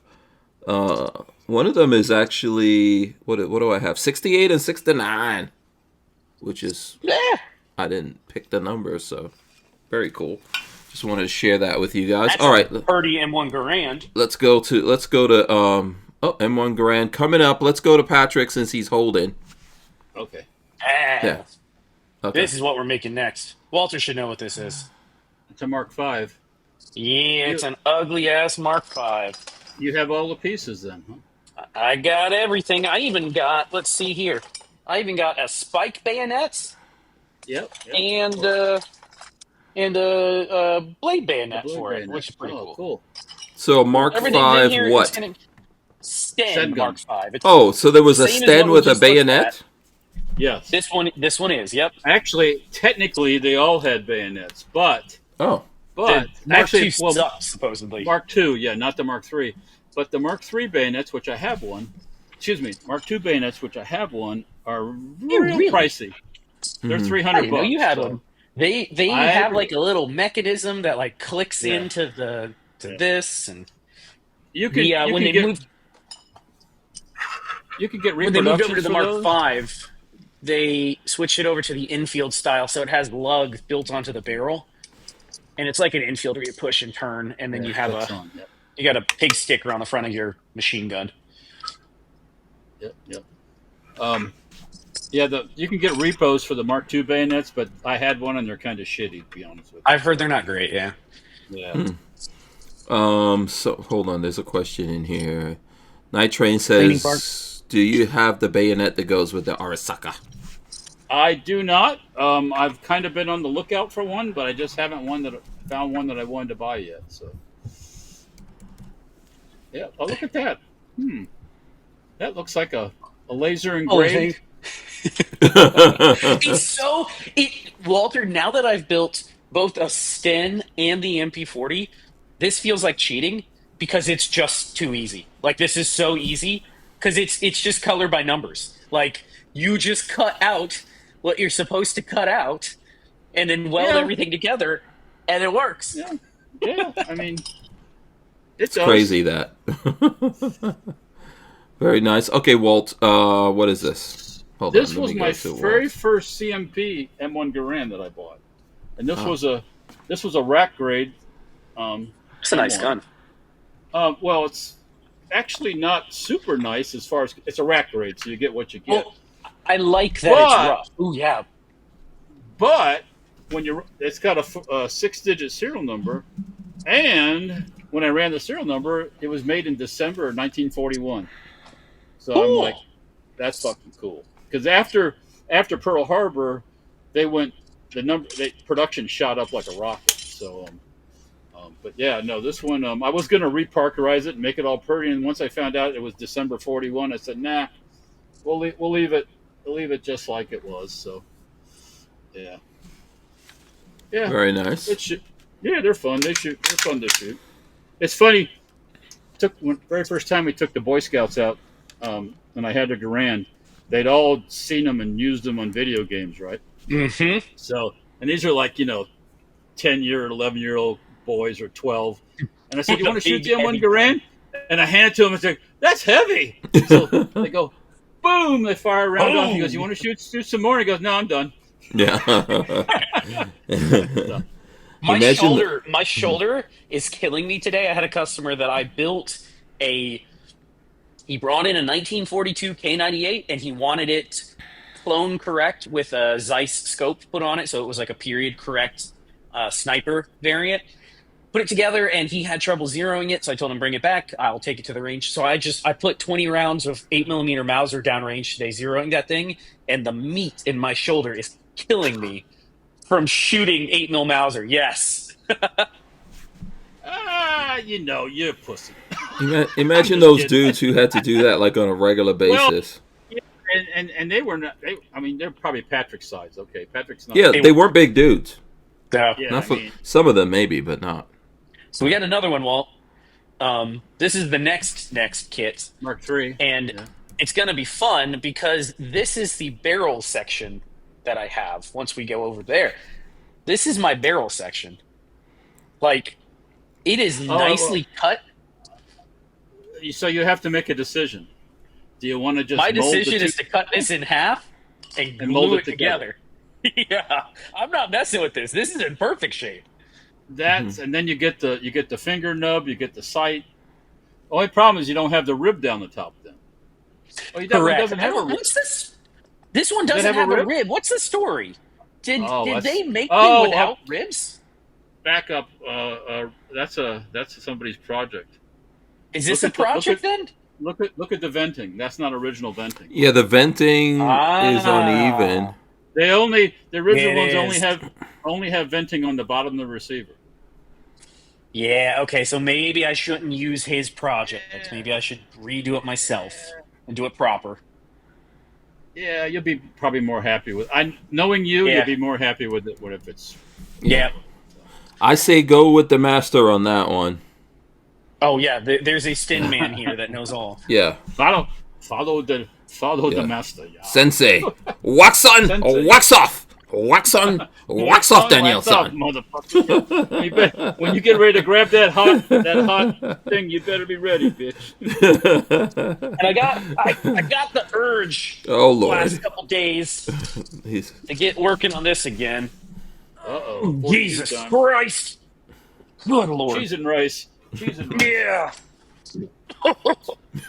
So here's where we're at with the MG42. It's coming along from the last time I saw it. I got some more stuff fitted to it, but I haven't done the major. We're at a crossroads.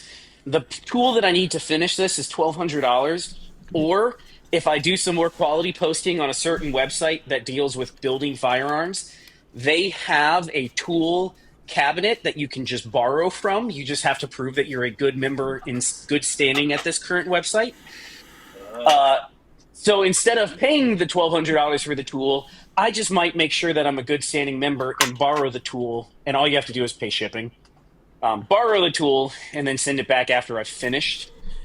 But it turns out, Walter, I did some looking at this the other day when I was screwing with it.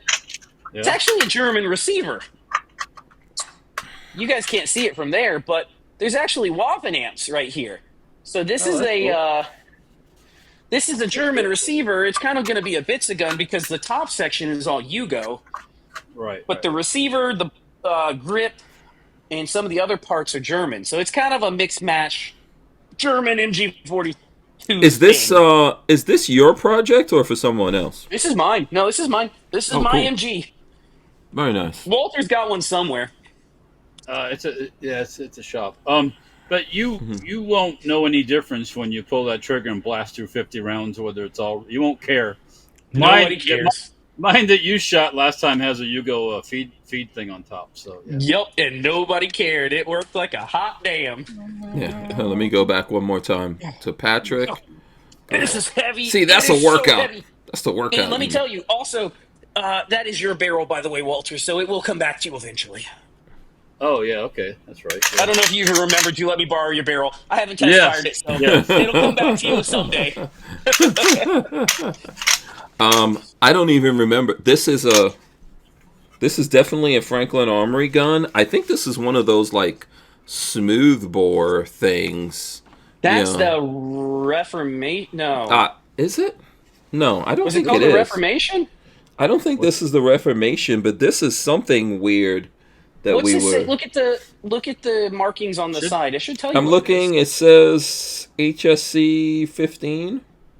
So I wonder if this is just this can't be just a maybe this is just a SBR, but Franklin would say Franklin Armory on it. It's a Franklin Armory for sure. Oh, okay. You just got to.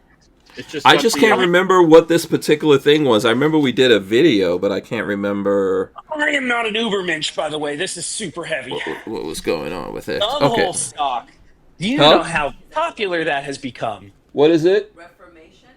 Yeah, Lola's saying it's the Reformation also. I don't think so. I can't believe I remembered that.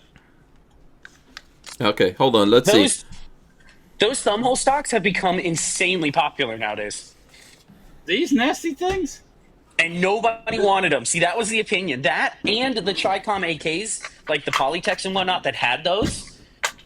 Oh my! Good for hunting. Good for hunting. Let me get the. Barely This is fits. a MagFed SKS. If it'll take the proper mag. I've never actually seen one in person, by the way. Those have become very rare. Well, yeah. Where's the crap? This is way. There's a comment here from Night Train. He says, I don't know, it was a Sten gun that jammed up when those Czech commandos tried to assassinate the notorious Nazi hangman Reinhard Heydrich. Yeah, they had an issue with their gun. Yeah, one of them. There you go. But they finished the job with a grenade and stuff. So those are fairly rare birds there, Walter. The paratrooper SKSs. So yeah, this is the this is the SKS Sporter. This one here obviously is a band gun because they first started bringing them in with regular stocks, and then they had to go to the thumb hole. Of course, no bayonet lug proper on the front. Yeah, it's not really that hard to convert your SKS to take magazines. Takes a little bit of work, but yeah, no, this is kind of just one of those oddball critters. I still, as many AKs as I've owned and build, I have one SKS, and I think it shoots better than any AK I've ever owned. Oh, it will, because like I really like. They just shoot really, really well. I mean, I have a Russian, I have a Albanian, I have a couple of Yugos, a couple of Chinese. They're way more accurate than an AK. So, but you just don't usually have a magazine. Let's see what else is behind me. Very nice. Okay, so here's what I'm gonna do while people are trying to sort out things here. I'm gonna throw my Styrog. There you go. Check that bad boy out. What? I think this is one of the guns that we all have one. Walter and Patrick have a few. They have they've got Nylog. You got the Microtex and you got Nylogs. I think. Yeah, and I got a Nylog. Yeah, but this is actually Styrog, one of the newer ones that you could put regular AR mags in too. So, what is that to make that? Styrog A3M1. Mm-hmm. That's a good one. Yeah, so I think they just recently, not too long ago, came out with a newer one, right? Or upgraded thing of the AUG. I can't remember. A different version. There you go. I love this thing. I'm so glad I have it in the collection. Yeah, they're cool guns. God, they're really, really neat. Surprisingly enough, the gas system on your 180 is basically the gas system on the Talker. Is it really? A whole bunch of different rifles copied this gas system.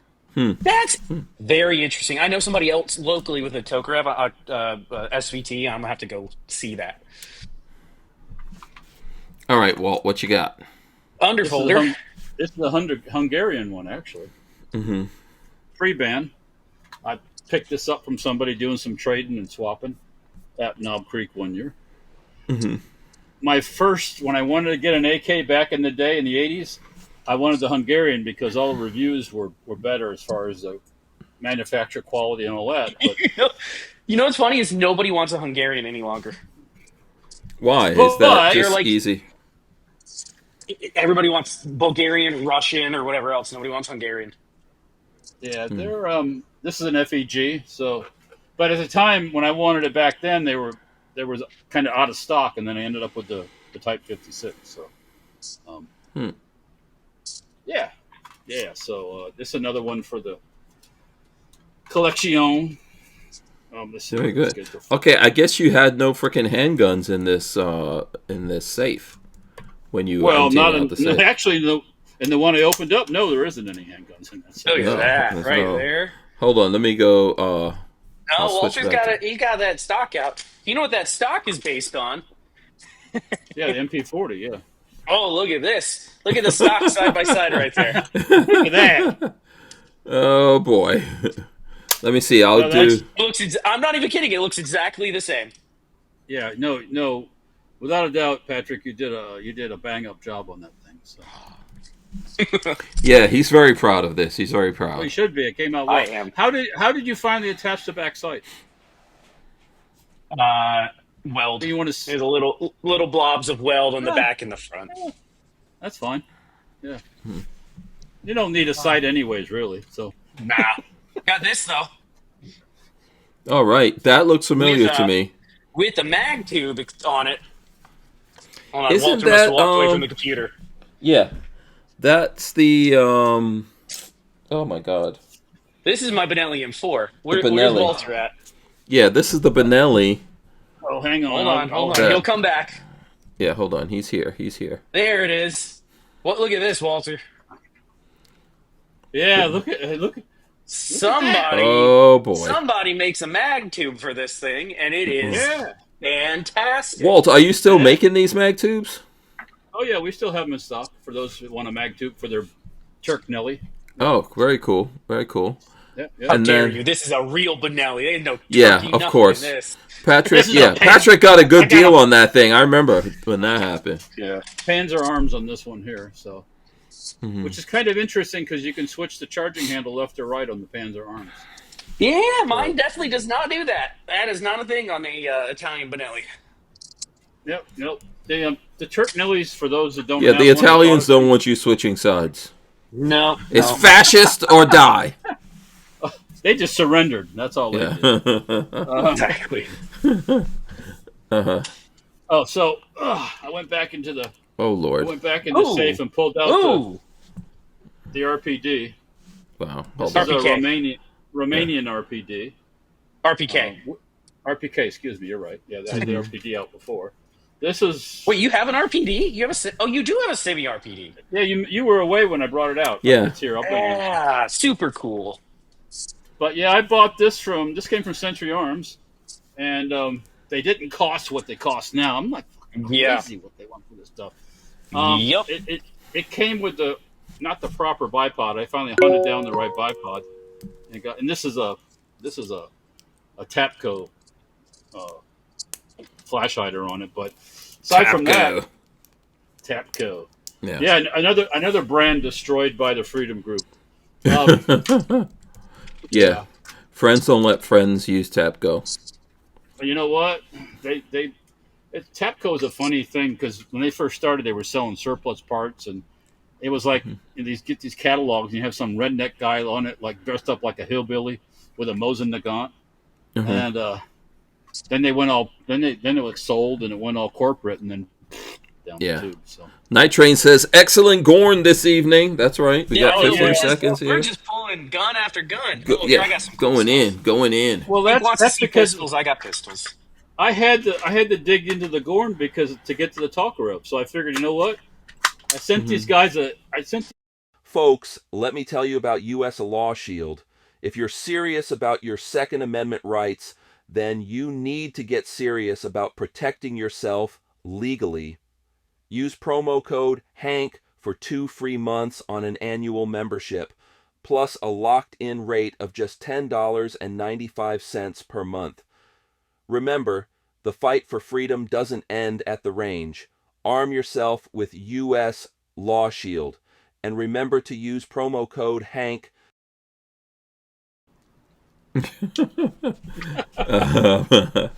Okay, let's see what let me go full screen on Patrick here, right? That's where I'm going. BabyFace. Boom.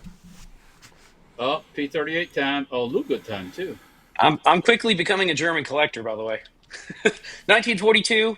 My Luger is 1921.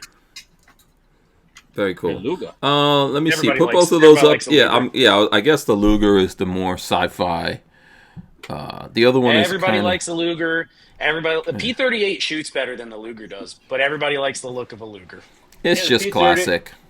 The P38 is a very modern design, all things considered. Yes, and it's still used. This is the real deal. Let's see. Can you see those markings? Yeah, those are the real deal markings. Mm-hmm. You can kind of. So you said you're collecting German stuff. What are you looking for? Oh, geez, if I can find stuff. Yeah, basically anything. Mm-hmm. So here's Walter's. Walter's, what is this? Your ghetto Luger, I think. That's It's his the ghetto. I call it the ghetto Luger because Yeah. when I got it, you could see I turned the light on a little bit more there. You can see the pitting. When I got it from a friend of mine, he gave it to me, and it had electrical tape wrapped around the handle for a handle. It had no handle, so I have a feeling it was like underneath somebody's house, maybe.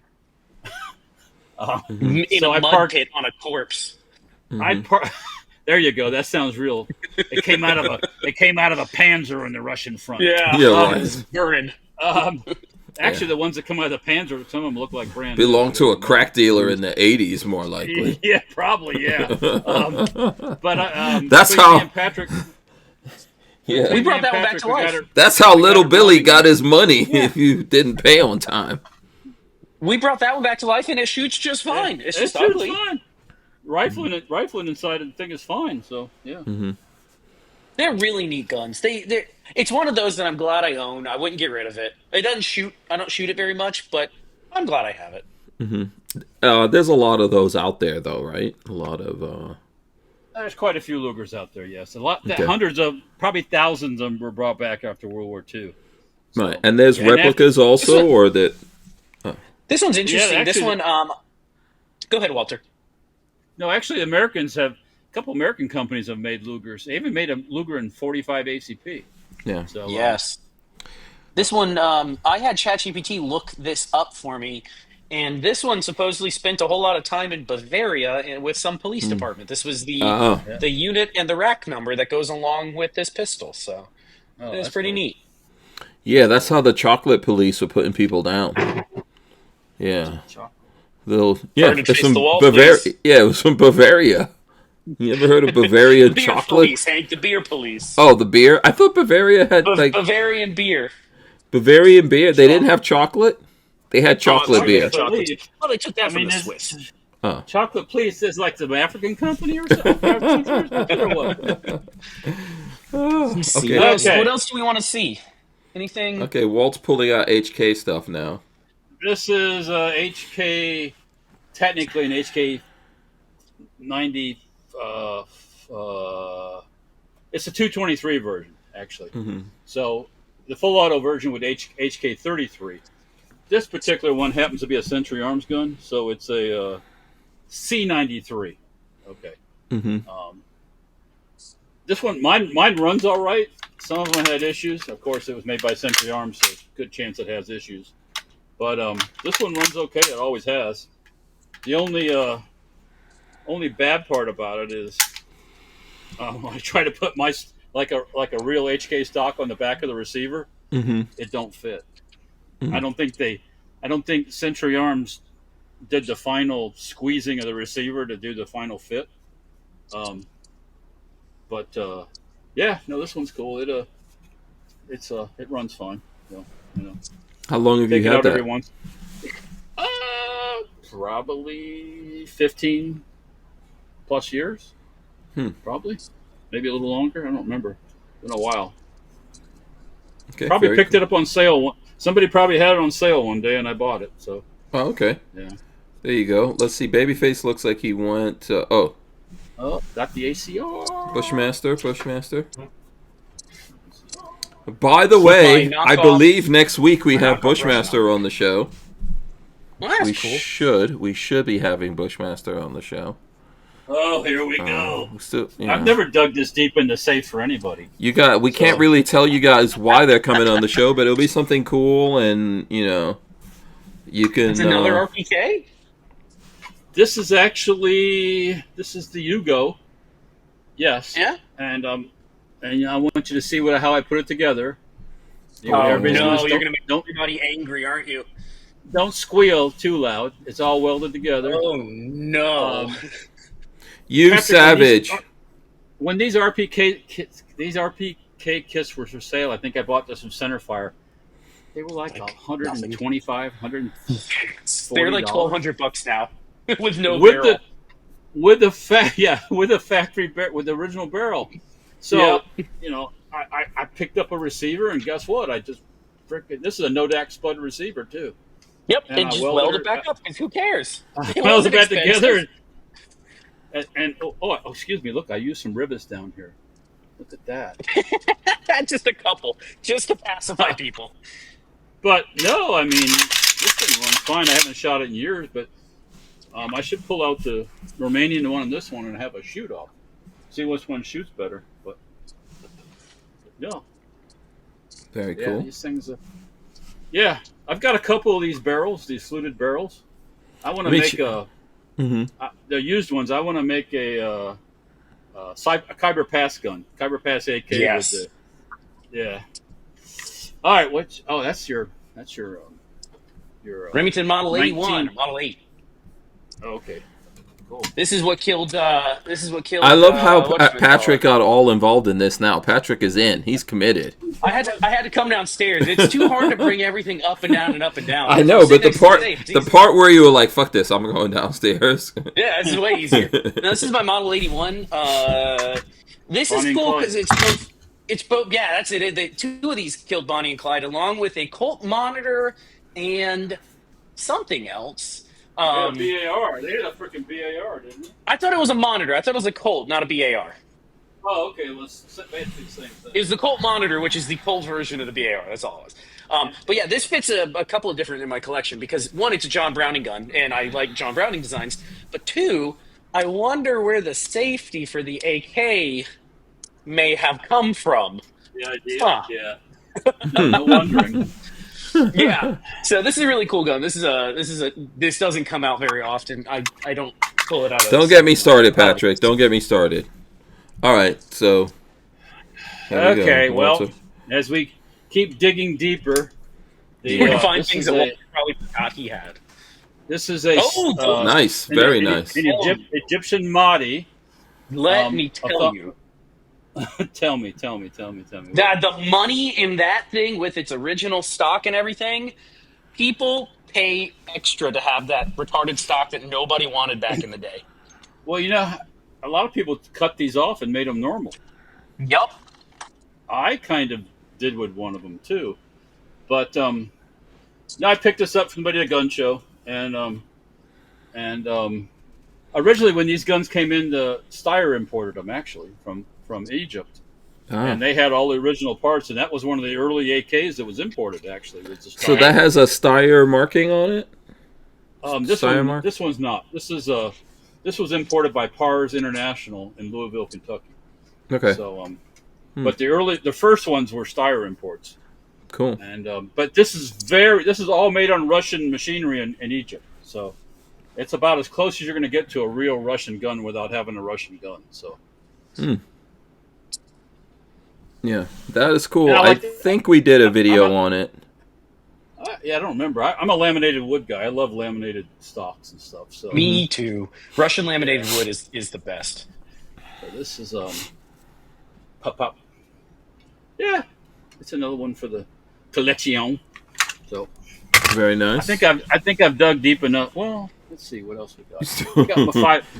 He's still coming up with. We cannot compete with Walter, and we should not even try. No lint. I was about to say, he digged in his pocket and still coming up with lint, but I don't think so. This is my rare bird. Walter does have one of these as well. And this is I have to unchamber this because this is my shop defense gun, and I'm not even kidding. This literally is my shop defense gun. So don't come getting squirrely around this shop because you're gonna get some 545 up your butt. Did anyone ever make Bakelite furniture for all this stuff? Some, yes. So some like East German stuff had Bakelite, and there was some like prototype Bakelite. It wasn't common. Wood was a lot cheaper and easier to work with, so that's really what they stuck out. But yeah, if you find some of the East German stuff, you'll find plastics and Bakelites used on some of that sort of stuff. Mostly, you're going to find it in grips and in magazines. Okay. Klinkov. Yeah. But this is a ridiculously collectible gun now. It is insane what people are paying for one of these. It's bonkers what people pay for this. But isn't PSA selling those now or no? They are, but that's not an original Russian. People want the Russians or the Bulgarians. That is a very nice. Is that 308? Yes. I bought this after they did the ban, the last It was the last band from the Russians. I'm trying to think. Yep.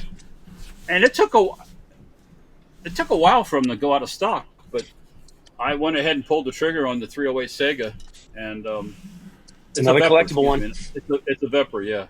So you know what? I just did one of those for a customer. I took that gun completely apart and threaded the front end for him.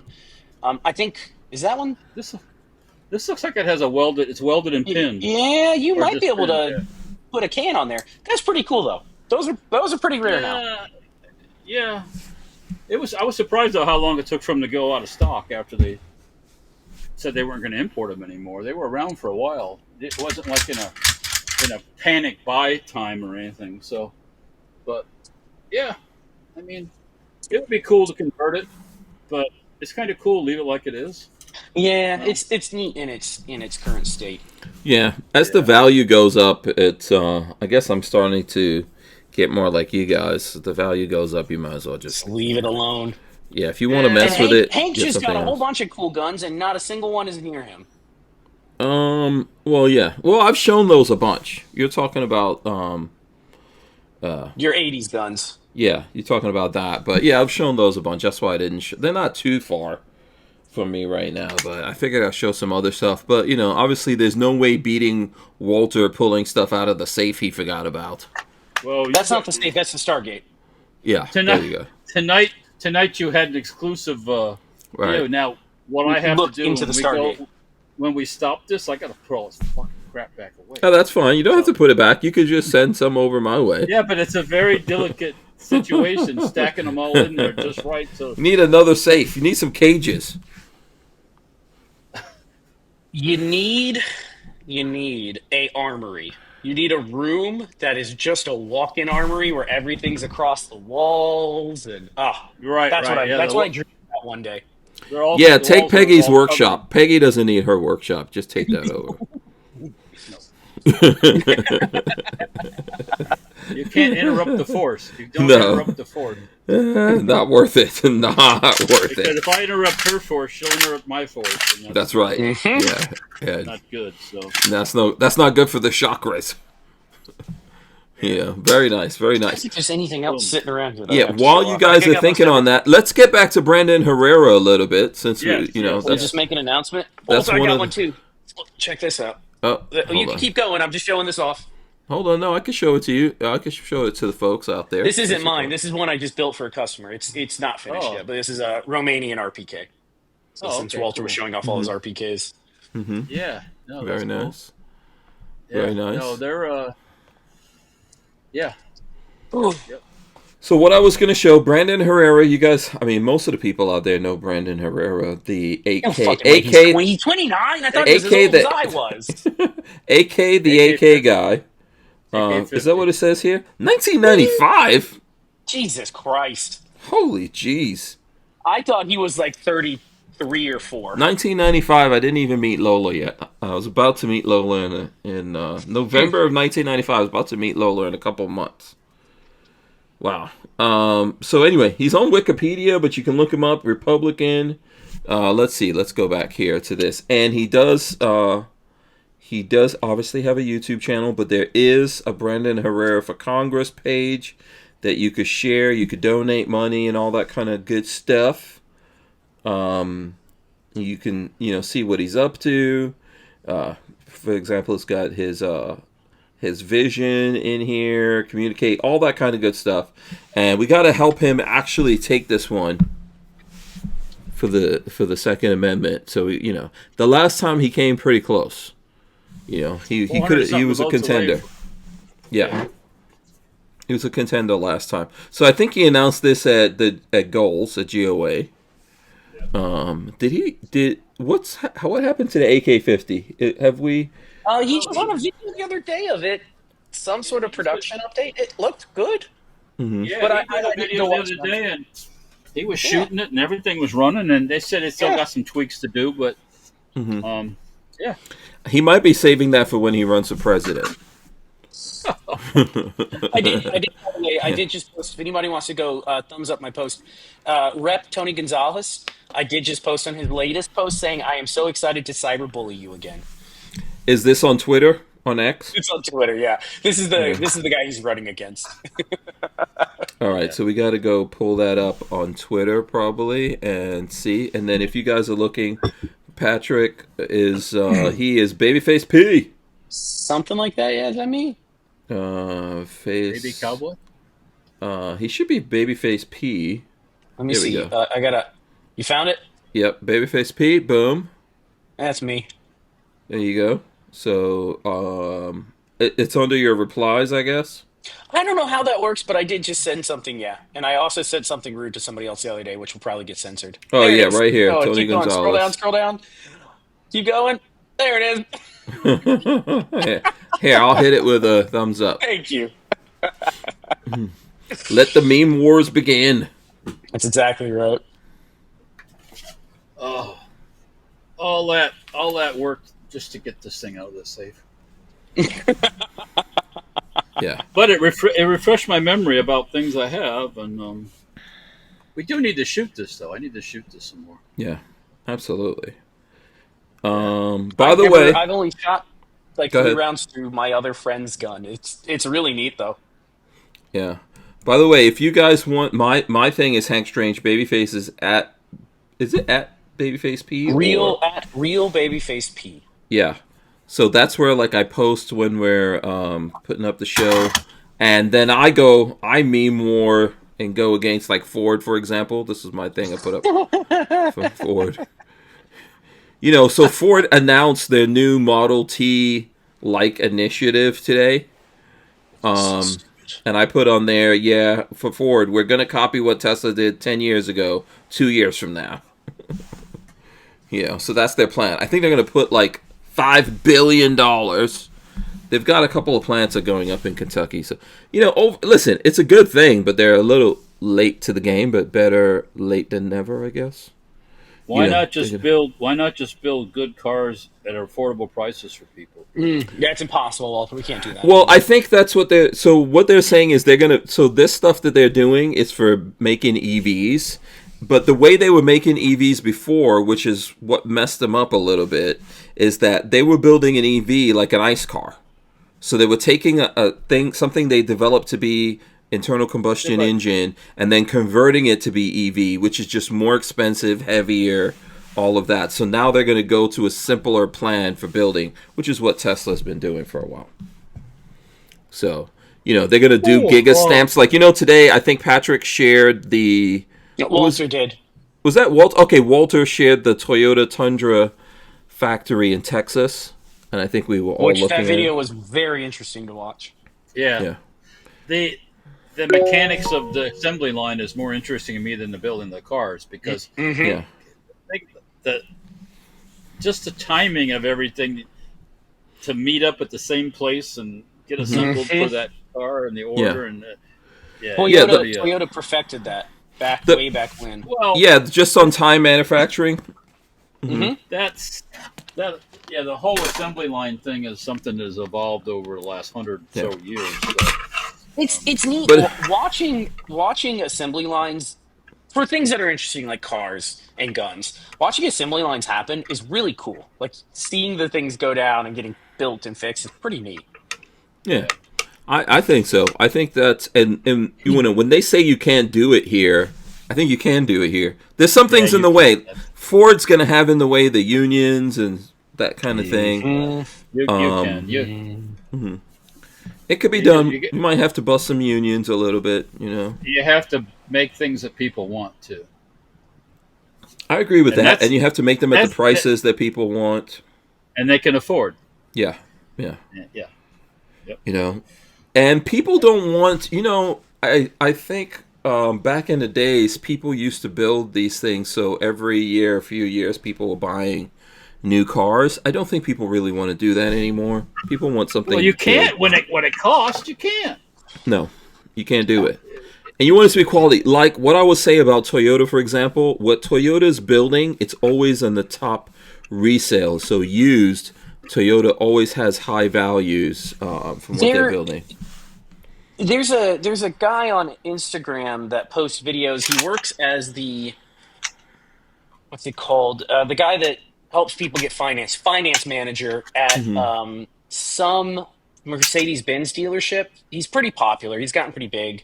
And he posted the other day complaining about how he doesn't understand how Toyotas have such resale value and how his comment section went ape shit talking about how you wouldn't understand, you work for Mercedes, you would never get it.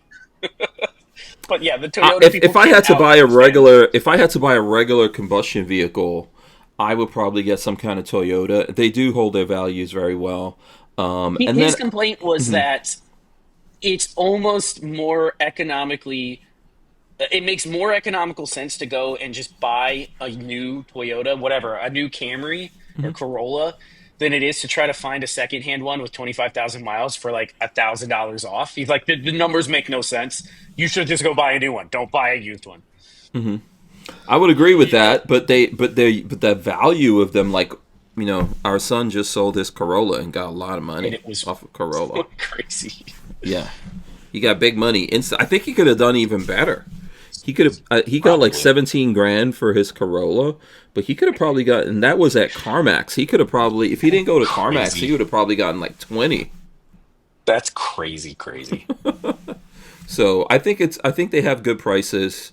They've done some good stuff. They're, you know, if I was going to do combustion, I would do that. You know, I just want to see a lot of these companies catch up to what's going on, regardless of what they're building. You could argue about like whether they should build electric, this thing, that thing, but just build really good cars, and people will buy your stuff. But people don't want to buy these things.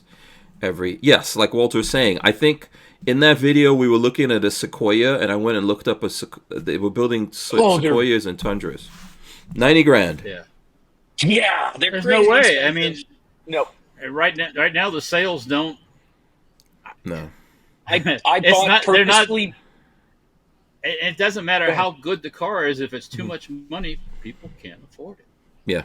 I purposely bought a cheap Mexican-made Ford because I did not want to spend Toyota dollars. I wanted a Toyota, but I did not want to spend Toyota money, so I just bought a cheap knockaround. Let's say this: everybody's not looking to have that luxury level. They don't need that luxury level. Believe it or not, there's a lot of people out there that don't care about having heated seats and well, I mean, especially if you're buying for work. Like, I know guys who have a very nice Tundra, but that's their fancy mobile.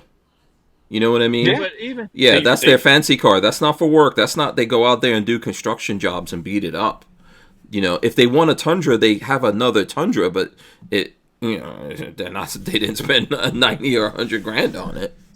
Yeah, I mean, it's just, in my opinion, it's stupid. Yeah. Because I don't care how much it keeps its value, you lose a lot of money when it rolls right off to $100,000. A $90,000 Toyota truck isn't $90,000 5 years later. So it's half that. So, yeah. They're going to have to change the industry right now. Like you're saying, there's just a lot of cars sitting on lots. So. There's years worth of cars sitting on a lot. Yeah, and that's with everyone. No, actually, you know what's funny? The last time I saw someone talking about this, Toyota is one of the few companies that only has about a 30-day supply.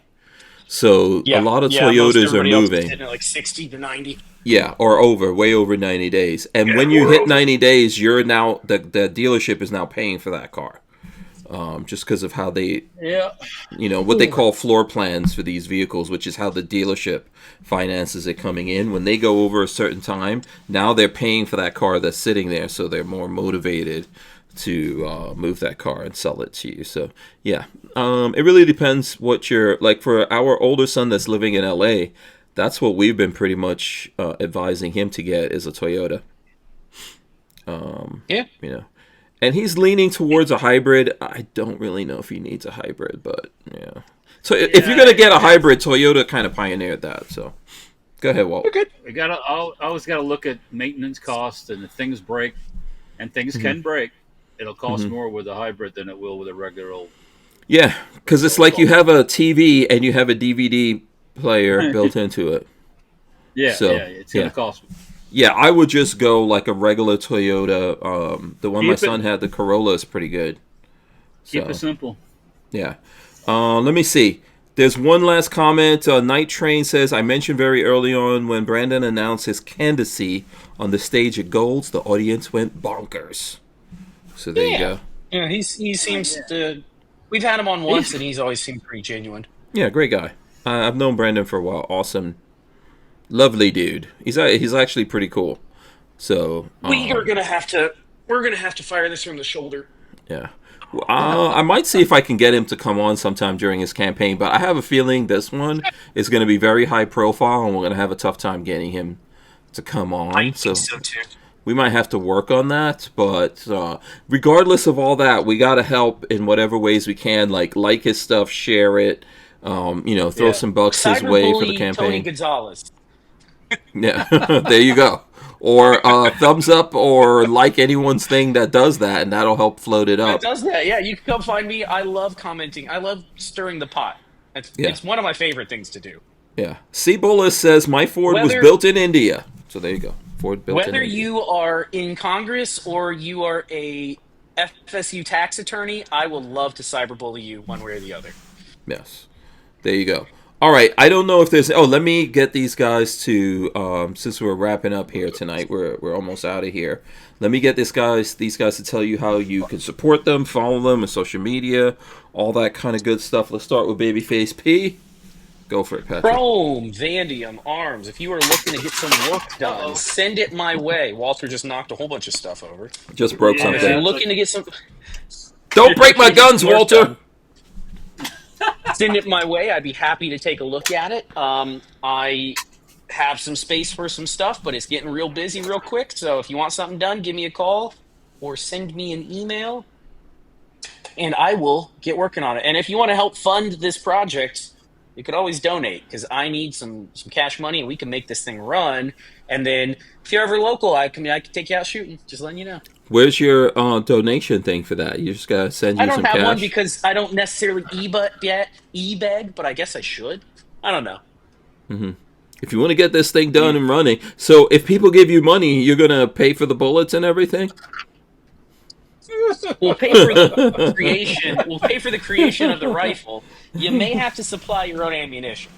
Oh, okay. And the last episode of the MP40 is up on YouTube. Babyface cool. on YouTube. Go check it out. It's a really good. I'm actually really happy with how that video turned out. So it's live. Awesome. Congratulations, Walt. And the MG42 will not run on shitty old Turkish ammo. So if you're going to run the 42, you got to buy current production, like steel case Romanian stuff, and then you'll have a fun time. Otherwise, you'll have a boom, boom, stop, boom, boom, stop, boom, boom, stop. Mm-hmm. So there you go. Don't cheap out on it. Okay, Walt, how can the people find out more info from you, support you, communicate with you? Communication support, safetyfirearms.com, and then there's Facebook, Instagram, YouTube, a little bit of Rumble. There's a telephone number on the website. You can always call that. Sometimes a really good way to do it.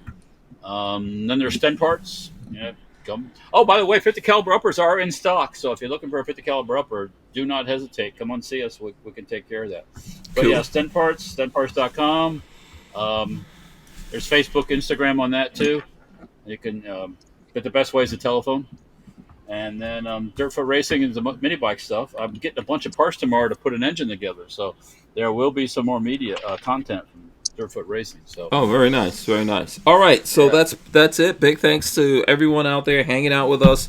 This was a very old school show here. We were just showing a bunch of guns. Thanks to Walter and Patrick. Patrick going down. You got plenty of. If you ever wanted to clip an episode, this is the one. Right. It's just clips of guns. Yeah. This is. There's never been so many ever. Right? No, yeah. I think this is a top tier episode. There you go. Every now and then, if Walter's coming in fired up, you know what's going to happen. Patrick gets fired up. You know, it's a fun show. So big thanks to Patrick and Walter. Make sure you guys go out there and support them. We appreciate you guys. Remember, I think Patrick was saying this.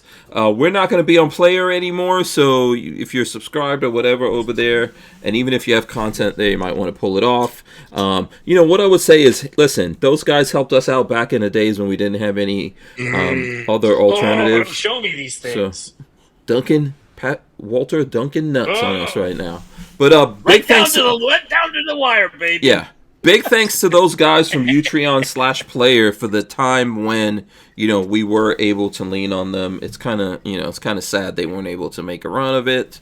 We'll see what happens with this Rumble thing. I think Rumble's making some deals in the background and stuff like that. So hopefully things are going hit good. less. We can play with guns. Absolutely. Even there you go. MG42s. All right, we are out of here. We'll see you guys on the next one. See ya. Let me start hitting buttons over here. See you guys. Peace. Bye-bye. Mr. Bullshitter says, you fellas have a good night and week. See you next show. That's right. We're out of here. We'll see ya. That's a good ammo can. Let me press the button. There you go. Okay, I think this was a Yugo.